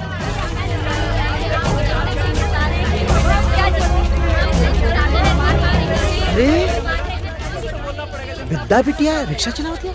मैडम हम चाहते हैं कि आप अपनी खामोशी को तोड़िए। गोपाल भैया ऊपर बैठे ना, जरूर कोनो खुशखबरी बात बा। आप आईएएस बनने के बाद पहली बार यहाँ पर आई हैं। आपको कैसा लग रहा है मैम? मैम प्लीज बताइए। मैम बताएंगी? अरे वाह बिटिया रानी वाह। प्रणाम चाचा जी। खुश रह बेटा खुश रह। अरे भाई गोपाल भाई बहुत बहुत बधाई हो। जा। बूंदा भगत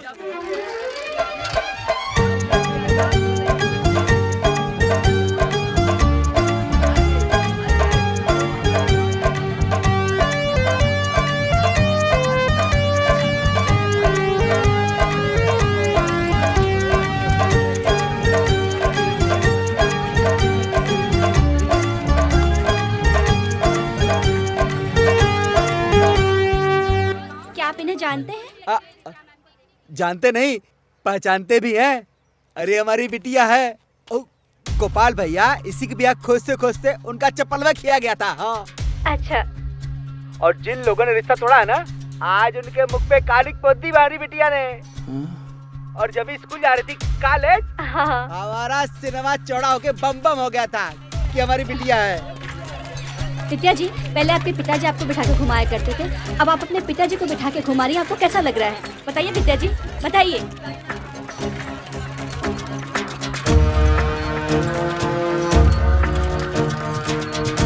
अच्छा यह लड़के बिया बहुत बढ़िया भइल का बारात वापस लौट गई। ऊ ससुरा एकरा लायक रहबे नहीं कैलक।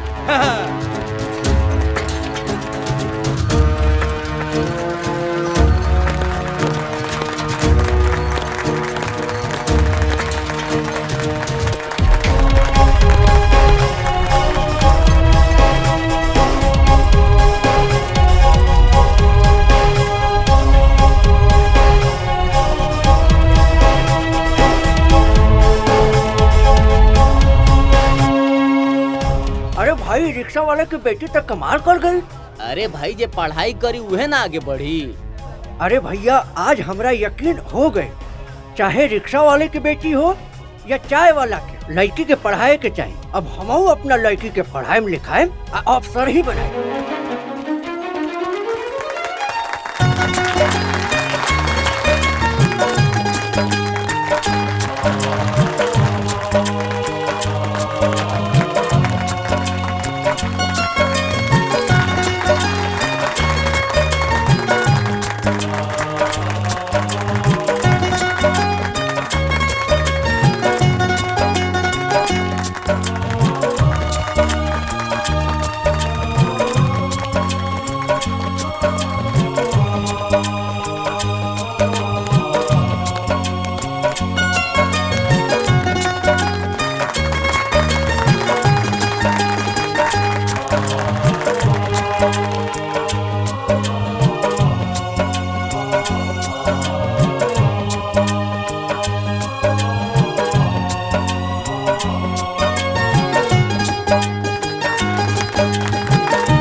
मार्कशीट और सर्टिफिकेट के वैल्यू जानी ना जे देखी वो सरवन के औकाते ना रहे एकरा से बियाह करे के।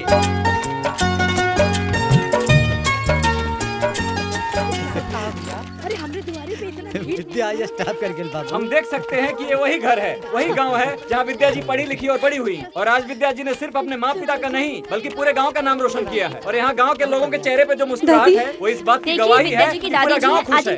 हम अपने दर्शकों को मिलवाते हैं विद्या जी के दादी से। दादी जी, आप क्या कहना चाहेंगी इस खुशी के मौके पर? आज इनके चेहरे पे एक अलग सी खुशी झलक रही है। आइए इनसे कुछ बात करते हैं। तो दादी जी, आप मुझे ये बताइए कि आपकी पोते ने इतनी बड़ी सफलता हासिल की है, आप इसके बारे में क्या कहना चाहेंगे?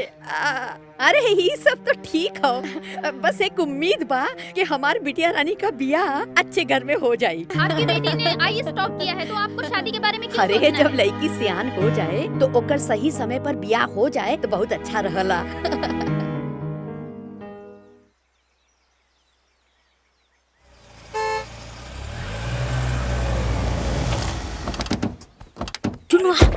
अरे ई ओए अवन जिसे विद्या दीदी के शादी टूटल रहे। अरे प्रणाम माता जी, प्रणाम प्रणाम। आप देखी ना आज कितना शुभ दिन बा कि हमार होखे वाली पतो आईएएस बन गई। जानत नहीं हम कि हमार पतो हीरा हो चमकबे कोई। आ देखी चमक गईल। देखी अब ना हम अपना पतो के बड़ा धूमधाम से ले जाए बदे पूरा तैयारी करके आइल बानी। अच्छा अच्छा बैठी, हम गोपाल की बुला के आवत। जाई जाई गोपाल, चल ए गोपाल, अरे गोपाल। जय हो भगवान, भगवान गलती माफ करा। बड़के पापा जी, जे लोग दीदी के बारात वापस ले गए रहले वो लोग फिर से आइल बाड़े।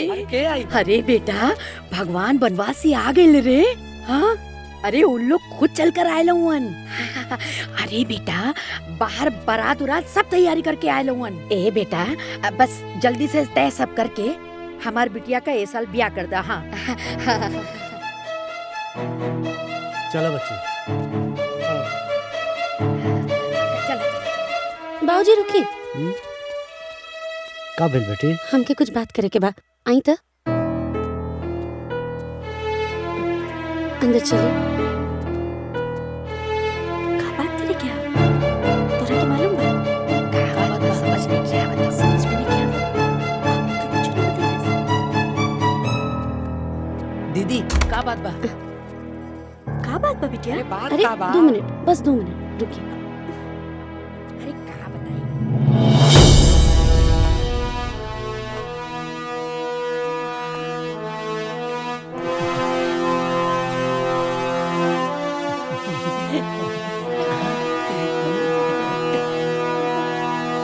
ए चुन्नू सुनो।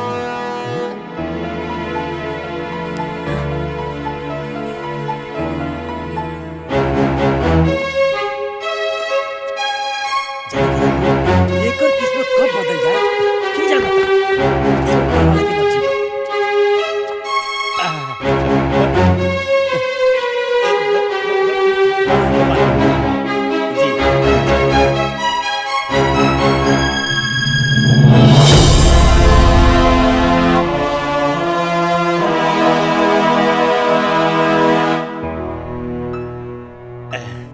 अब देखी ना, जब बारात आइल रहे तो हमार लड़का क्लर्क रहे। अरे हम मैनेजर हो गइल बा रघुआ लोग के आशीर्वाद से। अब जाने तानी गोपाल बाबू, सब संयोग होला। अब वो दिन संयोग ना रहल, बियाह ना हो पावल। अब जाने तानी भगवान के मर्जी देखी कि हमार लड़का आजो कुंवार बा। काहे कि एहनी के जोड़ी आसमान से बन के आइल बा। ए गोपाल बाबू, हमरा के 2 चक्का 4 चक्का रुपया पैसा गहना गुड़िया कुछ होना चाहिए। काहे कि दुल्हन ही दहेज होला। अब जब रउआ अपन लक्ष्मी हमरा के दे रहल बानी, अब ऐसे बड़ संपत्ति का होला हो कि ना? अब बस अब राजा जनक जी बनके एगो एहसान कर दी कि हमरा पतोहिया की कन्यादान कर दी। दहेज कितना देबा? का? और लड़की वाला दहेज मांगेला जी? इ तो लड़की के बेचला के बराबर भइल। लड़का वाला दहेज मांगे तो शान है, और लड़की वाला दहेज मांगे तो बेचल का है। हमार लड़की तोरे लड़का से लाख गुना बढ़िया है। अरे रघुआ का कहो तानी, कुछ समझा तानी? इस समाज का कही महाराज? समाज उहे कही जौन हम कह वैल्यू काबिलियत के है, चाहे बेटी हो के चाहे बेटा। परिवार संभाले बेटी, वंश बढ़ावे बेटी, प्रतिष्ठा बढ़ावे बेटी, दहेज लिया बेटा के बाप। सबके खिया के भूखे पेट सोए बेटी, दहेज लिया बेटा के बाप। सास ससुर ननद देवरानी जेठानी सबकर गुलामी बजावे बेटी, दहेज लिया बेटा के बाप। अब हम समझ गेली, हमरा के माफ कर दी। रउआ हमार आँख खोल देनी, हमरा के अपन गलती के एहसास हो गई। अब रउआ हमरा के ढेर बेइज्जत मत करी। हम 2 गो साड़ी पर ब्याह करे खातिर तैयार बानी।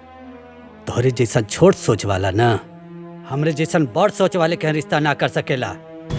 हमार बेटी IAS अफसर है ना, हमार शान ही है, हमार पहचान ही है।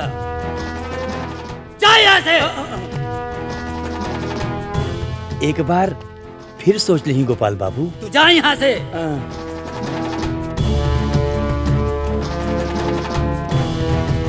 सुनिए,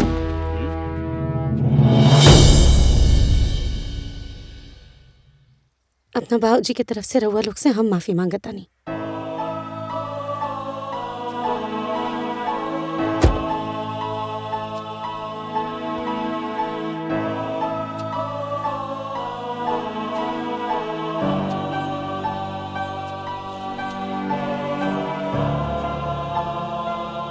अपना बाबूजी की तरफ से हम आप लोग से माफी मांगल चाहता नहीं। हमरे बाबूजी रउआ लोग के नीचा ना दिखावल चाहत रहे, उ तो बस अपना बेटी के वैल्यू बतावल चाहत रहे। इनकर कोनो भी बात के घमंड मत समझब रउआ लोग। ये घमंड ना है, एगो बेटी के पिता के मन में इतना साल से दबल गुस्सा और दुख है। सॉरी, रउआ लोग जाइए प्लीज। I am sorry.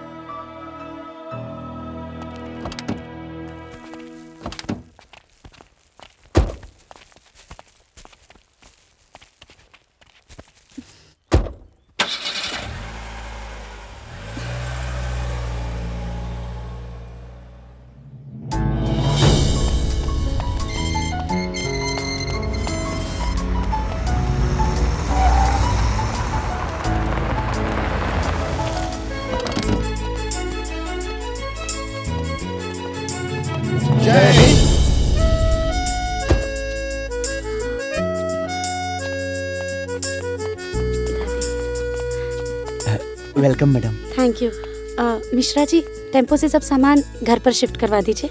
आइए आई सर। दादी, आई बाबूजी।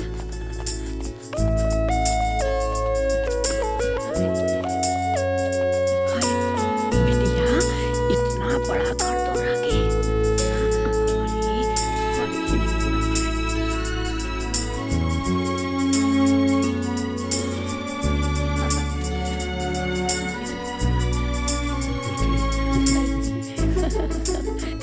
अरे बेटी, रहे खातिर इतना बड़ा घर। अरे बाहर मर्द लोग तोरा के सलामी ठोकत रहल। अरे बेटी, हम समझ गईली तू कोनो बड़का काम कैले हो। अरे हम ना समझली।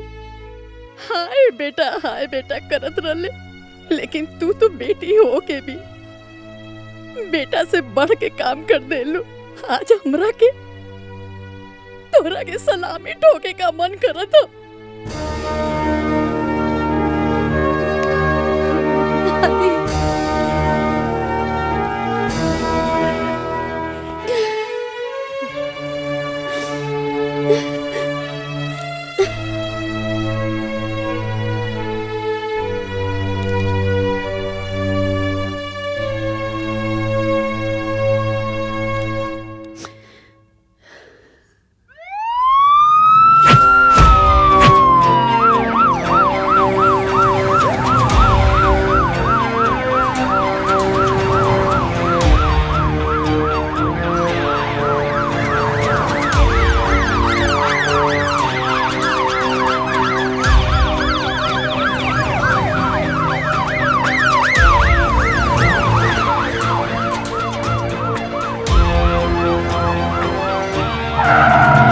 जैसा कि आप देख सकते हैं विद्या मैडम की गाड़ी हमारे सामने आके रुक रही है और हम अभी आप सबसे रूबरू करवाते हैं विद्या मैडम को।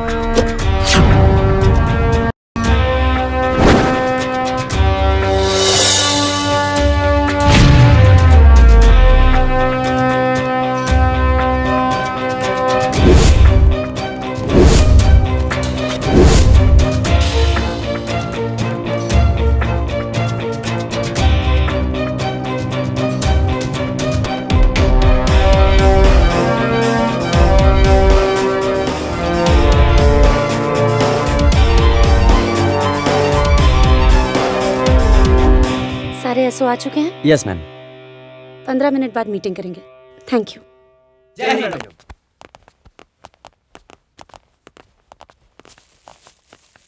Thank you. पर्स जी। Thank you ma'am.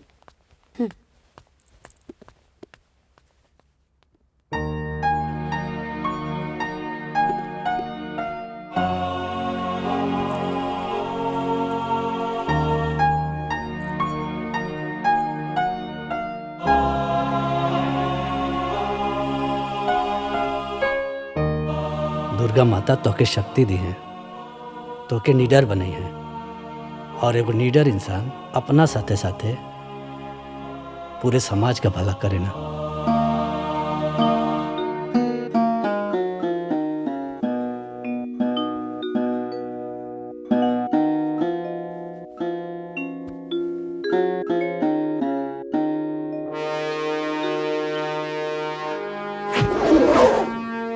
हमारे जिले को अच्छे से चलाने के लिए मुझे आप सबके सपोर्ट की जरूरत है। Yes madam. जिले के हर ब्लॉक में, हर गांव में होने वाली हर एक शादी में लेन देन की पूरी लिस्ट मुझे शादी से पहले चाहिए। अगर किसी भी सामान को देखकर ऐसा लगा कि दहेज लिया या दिया जा रहा है, तो दहेज लेने वाले और दहेज देने वाले दोनों के ऊपर सख्त कार्रवाई होनी चाहिए। और अगर किसी ने भी ये कार्रवाई करने में हिचकिचाहट की, तो उनके ऊपर सख्त से सख्त कार्रवाई मैं करूंगी। जी मैडम।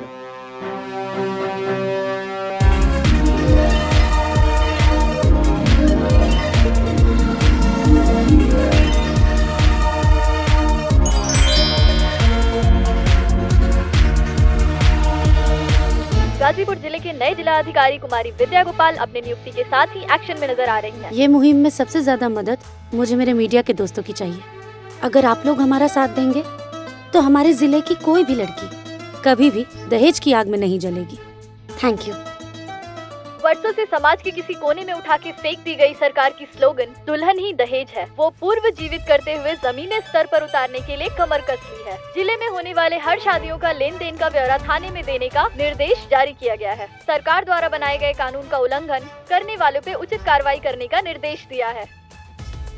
बेटे माँ बाप के दुख समझे ले, बेटी के पढ़ावा, आगे बढ़ावा, अफसर बनावा। वाह चाची वाह, दहेज लेवे वाला भी पकड़ाई और दहेज देवे वाला भी। हाँ बाबू। हाँ, अब तो दहेज लेवे वालन के खैर नहीं के।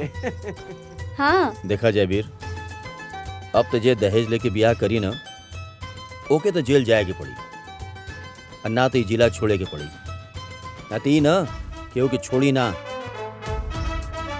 दहेज कम भइल बा। और जनता के लिए एक टेलीफोन नंबर जारी करते हुए पुलिस के साथ खुद विद्या गोपाल जी जीरो ग्राउंड पर उतर चुकी हैं। संजना जी, दिस इज करस्पॉन्डेंट अमरीना। ये जो डीएम साहिबा ने कदम उठाया है वो काबिले तारीफ है। बहू बहन बेटियों में एक खुशी की लहर साफ दिखाई पड़ती है। अगर उन्हें किसी भी तरह की तकलीफ है तो वो सीधे टोल फ्री नंबर 18002929929200 बाबूजी, पे कॉल करके रवा अपनी खुश रिपोर्ट तबानी ना। लिखवा सकती हैं। बेटी, जेकर बेटी इतना बड़ काम कैले होखे, ओकर बाप काहे ना खुश हुई बेटी। आज छाती चौड़ा हो गई, ते हमार शान बाड़ी बेटी। बस एके हमार अरमान बा, का बाबूजी? तोर शादी कोनो अच्छा लड़का से हो जाए और हम कन्यादान करके पुण्य कमा लिए।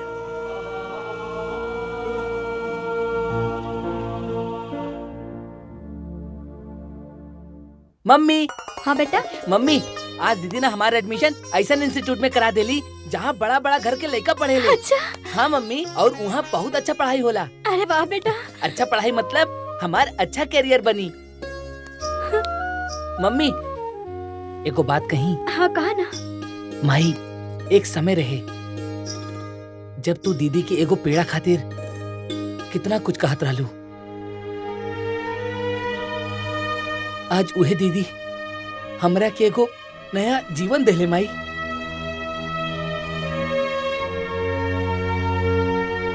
हाँ माई।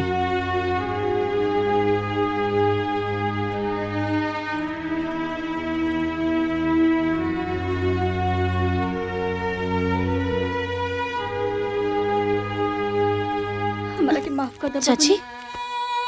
स्वार्थ के पर्दा हमारे आँख पे पड़ गए रहे बबुनी। तू चिनुआ के नया जिंदगी दे दिया लो। अभी पर्दा आँख से हट गइल बा। तो ये घर के बेटी ना अनमोल रतन बाड़ू। हमसे बहुत बड़ गलती हो गई बबुनी। अरे हमरा के माफ कर दे चाची। प्लीज शांत हो जाइए रहुआ, शांत हो जाइए।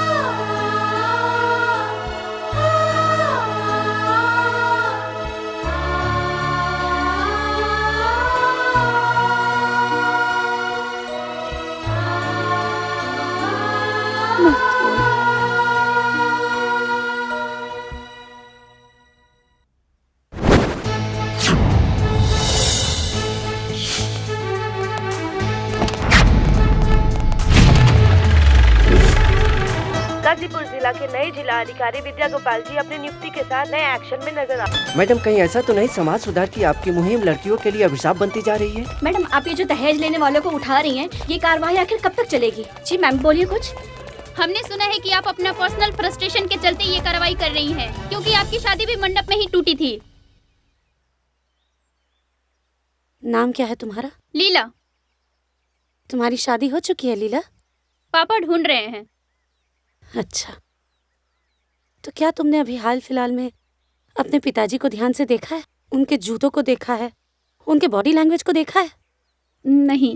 अगर देखी होती तो उस चेहरे के पीछे का रोता हुआ चेहरा, उनके जूतों की घिसी हुई एड़ियां और उनके झुके हुए कंधों को देखकर तुम्हें यह पता चल जाता कि इस देश में एक बेटी के बाप का दर्द क्या होता है।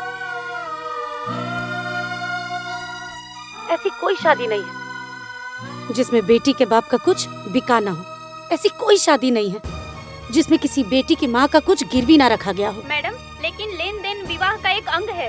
ये एक ऐसा सड़ा हुआ अंग है जिसमें बीमारी लग चुकी है और इसे काट के शरीर से दूर फेंक देना ही भलाई है।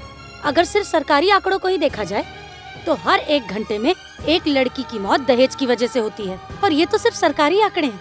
तो फिर आपके हिसाब से शादी के सिस्टम को खत्म कर देना चाहिए? शादी कोई सिस्टम नहीं है। शादी तो 2 परिवारों का मिलन है, और 2 लोग के मिलन में जिम्मेदारी किसी एक पर ही क्यों? अरे शादी तो बेटी की होती है, लेकिन लोगों को सिर्फ इतना ही ख्याल रहता है कि लड़की लेकर क्या आई है, 2 चक्का या 4 चक्का। अरे उसने पढ़ लिख के मेहनत करके कौन सी डिग्री हासिल की है, इससे किसी को कोई फर्क नहीं पड़ता। दूल्हा भले रावण हो, लेकिन दुल्हन हमेशा सीता होनी चाहिए। परिवार वाले भले कौरव क्यों ना हो, लेकिन बहू द्रौपदी होनी चाहिए। पर एक बात याद रख लीजिए आप लोग, इस कलयुग के दहेज रूपी दानव के चीरहरण से हमें बचाने के लिए कोई भगवान कृष्ण नहीं आने वाले हैं। हम सबको ही एक दूसरे के लिए कृष्ण बनना पड़ेगा। एक दूसरे की मदद हम सबको ही करनी पड़ेगी। हम सबको ही कोशिश करके एक दूसरे के लिए अच्छा ससुराल और अच्छा दूल्हा ढूंढना होगा। वो कैसे? मान लो कि तुम्हारी शादी एक गांव में तय हुई। जिस गांव में तुम्हारी शादी तय हुई है, उस गांव की बहन, भाभी, माँ, हर कोई अगर ये जिम्मेदारी उठा ले कि तुम्हें उस दूल्हे की सारी सच्चाई बतानी है, तो क्या तुम्हें शादी में आसानी नहीं होगी? अरे बेटी के माँ बाप तो लड़के की मौजूदा स्थिति देखकर शादी तय कर देते हैं, लेकिन गांव की बहन बेटियों को उस लड़के की और उसके परिवार की पूरे अतीत की सच्चाई पता होती है। बस यही सच्चाई अगर वो दुल्हन और उसके परिवार को पहुंचा दे, तो कोई माँ बाप अपनी बेटी को आग में नहीं झोंकना चाहेंगे। किसकी शादी, कहाँ, किस घर में, हमें कैसे पता चलेगा मैडम? ये डिजिटल इंडिया का टाइम है। इस डिजिटलाइजेशन को अपनी लाइफ सेट करने के लिए इस्तेमाल करना चाहिए, वेस्ट करने के लिए नहीं। आज ही से डीएम ऑफिस के फेसबुक और इंस्टाग्राम के ऑफिशियल पेज से एक कम्युनिटी बनाई जाएगी। दुल्हन ही दहेज है। मेरा आप सब लोगों से भी निवेदन है कि इस न्यूज को जितना हो सके उतना स्प्रेड कीजिए और हमारे जिला की जितनी लड़कियां हैं हर कोई उस कम्युनिटी को ज्वाइन करे और उस कम्युनिटी में जिसकी जहाँ शादी हो रही है वो सारी डिटेल्स शेयर करें और साथ ही में दूल्हे की सारी डिटेल्स शेयर करें। फिर उस लड़के के बारे में बाकी कोई भी लड़की जो भी कुछ जानती हो वो डिटेल भी उस कम्युनिटी पर शेयर करें। अगर कोई काम एक आदमी अकेला करता है तो वो सिर्फ काम होता है, लेकिन अगर कोई काम सब लोग मिल के करते हैं तो वो एक आंदोलन बन जाता है और आंदोलन के बाद ही आती है क्रांति। धन्यवाद। जैसा कि आपने देखा, डीएम विद्या गोपाल ने दुल्हन ही दहेज है मुहिम में सबका साथ मांगा है।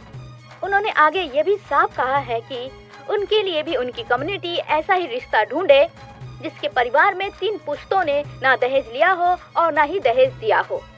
अब हम बहनों को एक दूसरे की मदद करनी है और दुल्हन ही दहेज है कम्युनिटी को ज्वाइन करना है। You have a voice message.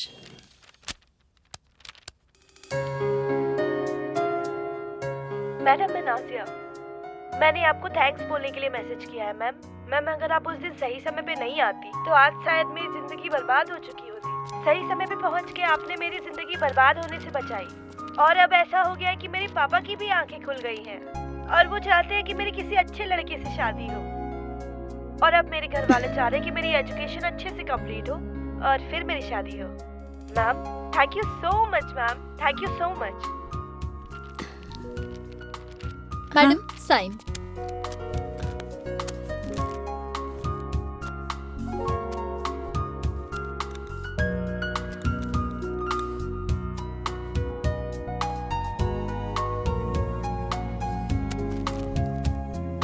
लीजिए।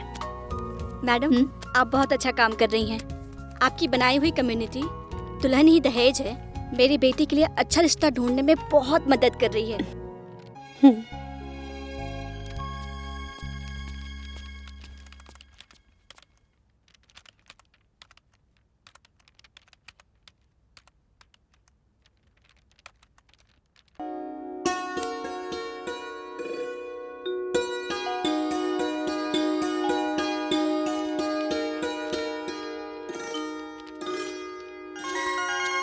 हेलो जी, क्या मेरी बात राकेश जी से हो रही है?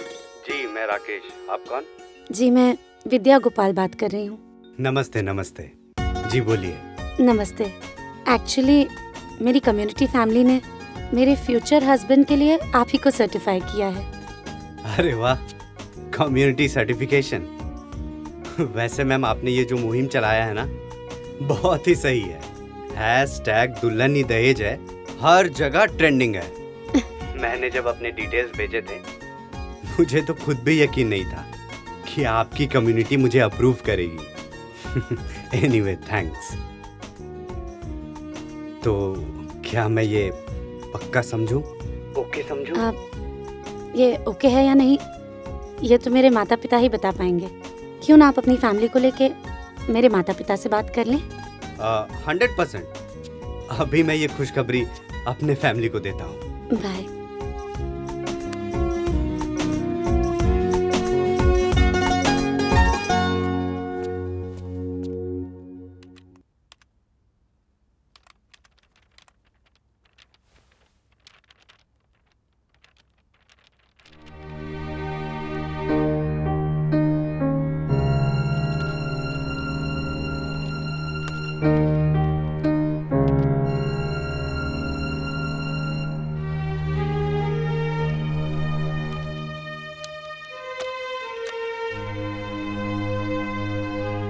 ना, हम अंदर ना सर जाएं। प्लीज 5 हाँ, मिनट खातिर हमरा जाए दी।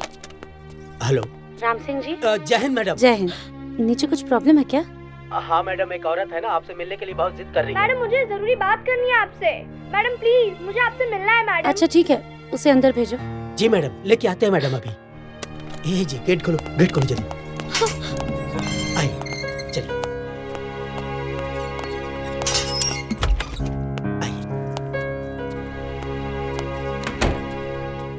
नमस्ते मैम। नमस्ते जी, बोलिए। मैम आपकी शादी जिस लड़के से हो रही है ना, मैं उसकी बड़ी बहन हूँ। अरे आप बैठिए ना, खड़ी क्यों हैं? ओके। कुछ चाय कॉफ़ी मंगाएं आपके लिए? नहीं मैम, थैंक यू। वो आप कह रही थी कि आपको मुझसे कुछ ज़रूरी बात करनी है। मैम अब आप मेरे भाई से शादी मत करिए। क्यों? मत करिए मैम। क्या आपके भाई शराबी हैं? नहीं मैम। तो उन्हें जुआ खेलने की लत है? नहीं। तो क्या वो लड़कियों के साथ बदतमीजी करते हैं? नहीं मैम, ऐसी तो कोई अवगुण नहीं है मेरे भाई में मैम। तो अब फिर आप क्यों शादी करने के लिए मना कर रही हैं? उसकी सबसे बड़ी गलती है कि वो खामोश रहता है। खामोश रहता है मतलब? मैम आज से 6 साल पहले मेरे माँ बाप ने बहुत धूमधाम से मेरी शादी बहुत अच्छे घर में की। 2-3 महीने तक सब ठीक था मैम। उसके बाद बात ही बात में मेरे ससुराल वाले दहेज का जिक्र करने लगे और 1.5 साल बीतते बीतते दहेज के लिए मेरा पति मुझ पर हाथ भी उठाने लगा। ये बात मैंने अपने माँ बाप को बताई मैम। उन्होंने मुझसे सब्र रखने और इस बात के लिए कुछ हल ढूंढने की बात कही, लेकिन मैम एक सड़क दुर्घटना में मेरे माँ बाप की मृत्यु हो गई। उसके बाद हालात बद से बदतर हो गए, लेकिन मेरी जिंदगी में एक उम्मीद हुई जब मुझे पता चला कि मैं माँ बनने वाली हूँ। 1 साल तक मेरे ससुराल वालों ने दहेज की बात तक नहीं की, लेकिन बस मेरी बेटी के पैदा होने तक 1.5 साल तक मैंने जैसे तैसे अपनी और अपनी बेटी की जान बचाई मैम। पर जब मुझसे लगा कि अब मुझसे नहीं हो पाएगा, तब मैंने अपनी आखिरी उम्मीद अपने भाई से मदद मांगी। मैंने उससे कहा कि मैं ऐसे परिवार में नहीं रह सकती जहां सिर्फ मुझे दहेज के लिए रखा जाता है और मेरी बेटी उनके लिए बोझ है मैम।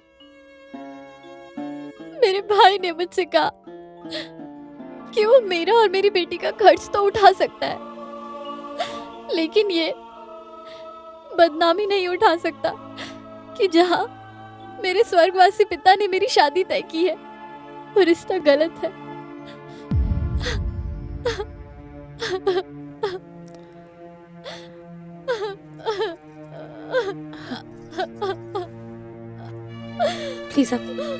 प्लीज शांत हो जाइए।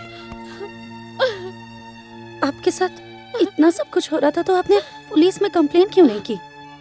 एक मजबूर और अकेली औरत कहाँ जाएगी मैम?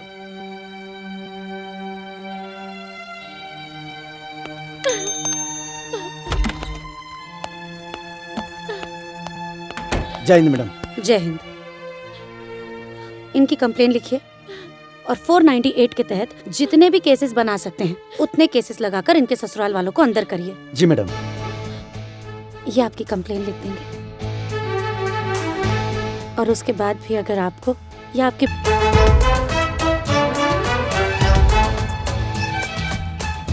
हेलो जी, मुझे कुछ जरूरी बात करनी है आपसे। आपने इतना अर्जेंट क्यों बुलाया?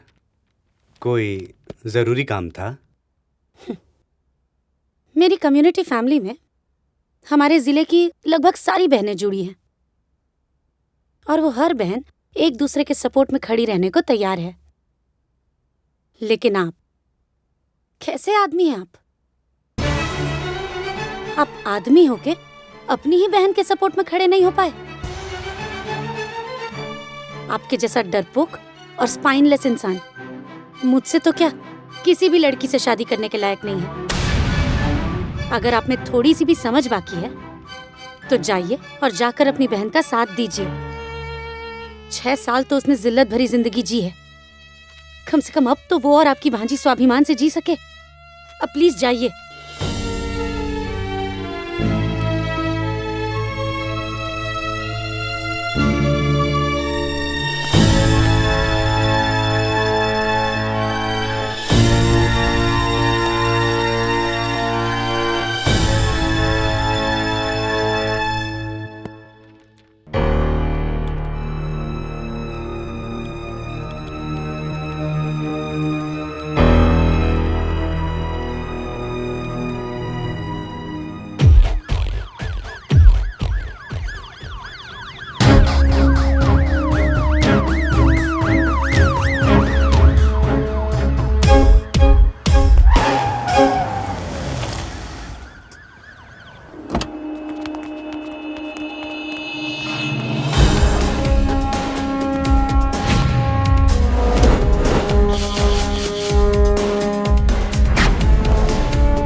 हेलो सर।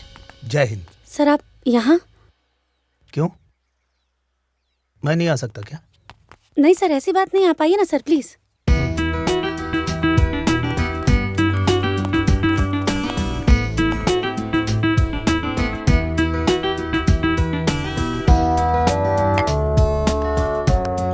कमाल कर दिया आपने। दुल्हन ही दहेज वाला जो आपने मुहिम चलाया है ट्रेंड करने लगा है।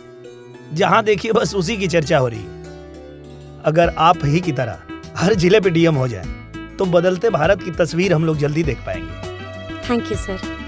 हाँ, एक बात और विद्या जी, आप भी अब दुल्हन बनने की तैयारी कर लीजिए, क्योंकि आपकी शर्त के अनुसार मैंने वो फैमिली ढूंढ लिया है जिसमें 3 पुश्तों में ना कभी किसी ने दहेज लिया है और ना दहेज दिया है, और वो फैमिली आपके सामने है। हाँ बिटिया, जब हम ब्याह कैनी बिना दहेज के, लेकिन आज तक हमरा मान सम्मान में कोई भी कमी ना आई। सही न दुल्हन? सही कहानी अम्मा। हम तो अपना आपके बहुत सौभाग्यशाली समझिला कि ऐसन खानदान में हमार शादी भई। 1 रुपया भी दहेज ई खानदान में ना लिहल जाला, और ई खानदान के बहू बेटी के इतना मान सम्मान दिहल जाला, शायद ही कोनो खानदान में ऐसन बेटी बहू के सम्मान दिहल जात होई। सासू माँ बिल्कुल सही कह रहल बानी। हमके तो अपने ससुराल में अइले बस कुछ ही साल भइल, लेकिन ई कुछ साल में हम पूरी जिंदगी की खुशियाँ पाले ले बानी। हमके ई घर में बहू से ज्यादा बेटी के जैसन इज्जत और सम्मान मिलेला, और हम भी बिना दहेज के ही ससुराल में आइल बानी। और हम दुल्हा के छोट बहन है। वैसे हमहू जब शादी करब ना तो बिना दहेज के करब। बाकी लड़का के बा?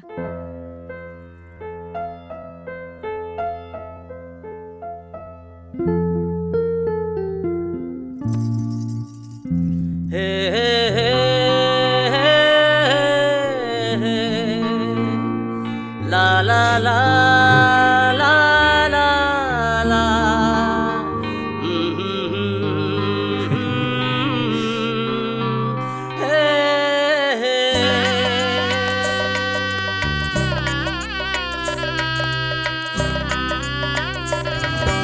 आज हम IAS विद्या गोपाल की शादी गृह सचिव विवेक कुमार जी के साथ डायरेक्ट लाइव दिखा रहे हैं। विद्या जी तो शादी के बंधन में बंध गयी, लेकिन उनके चलाए हुए मुहिम दुल्हन ही दहेज है को आगे बढ़ाना है। एक दूसरे का साथ देते हुए समाज में दहेज रूपी दानव को खत्म करते हुए हमें दहेज मुक्त भारत बनाना है। क्या आप हमारा साथ देंगे?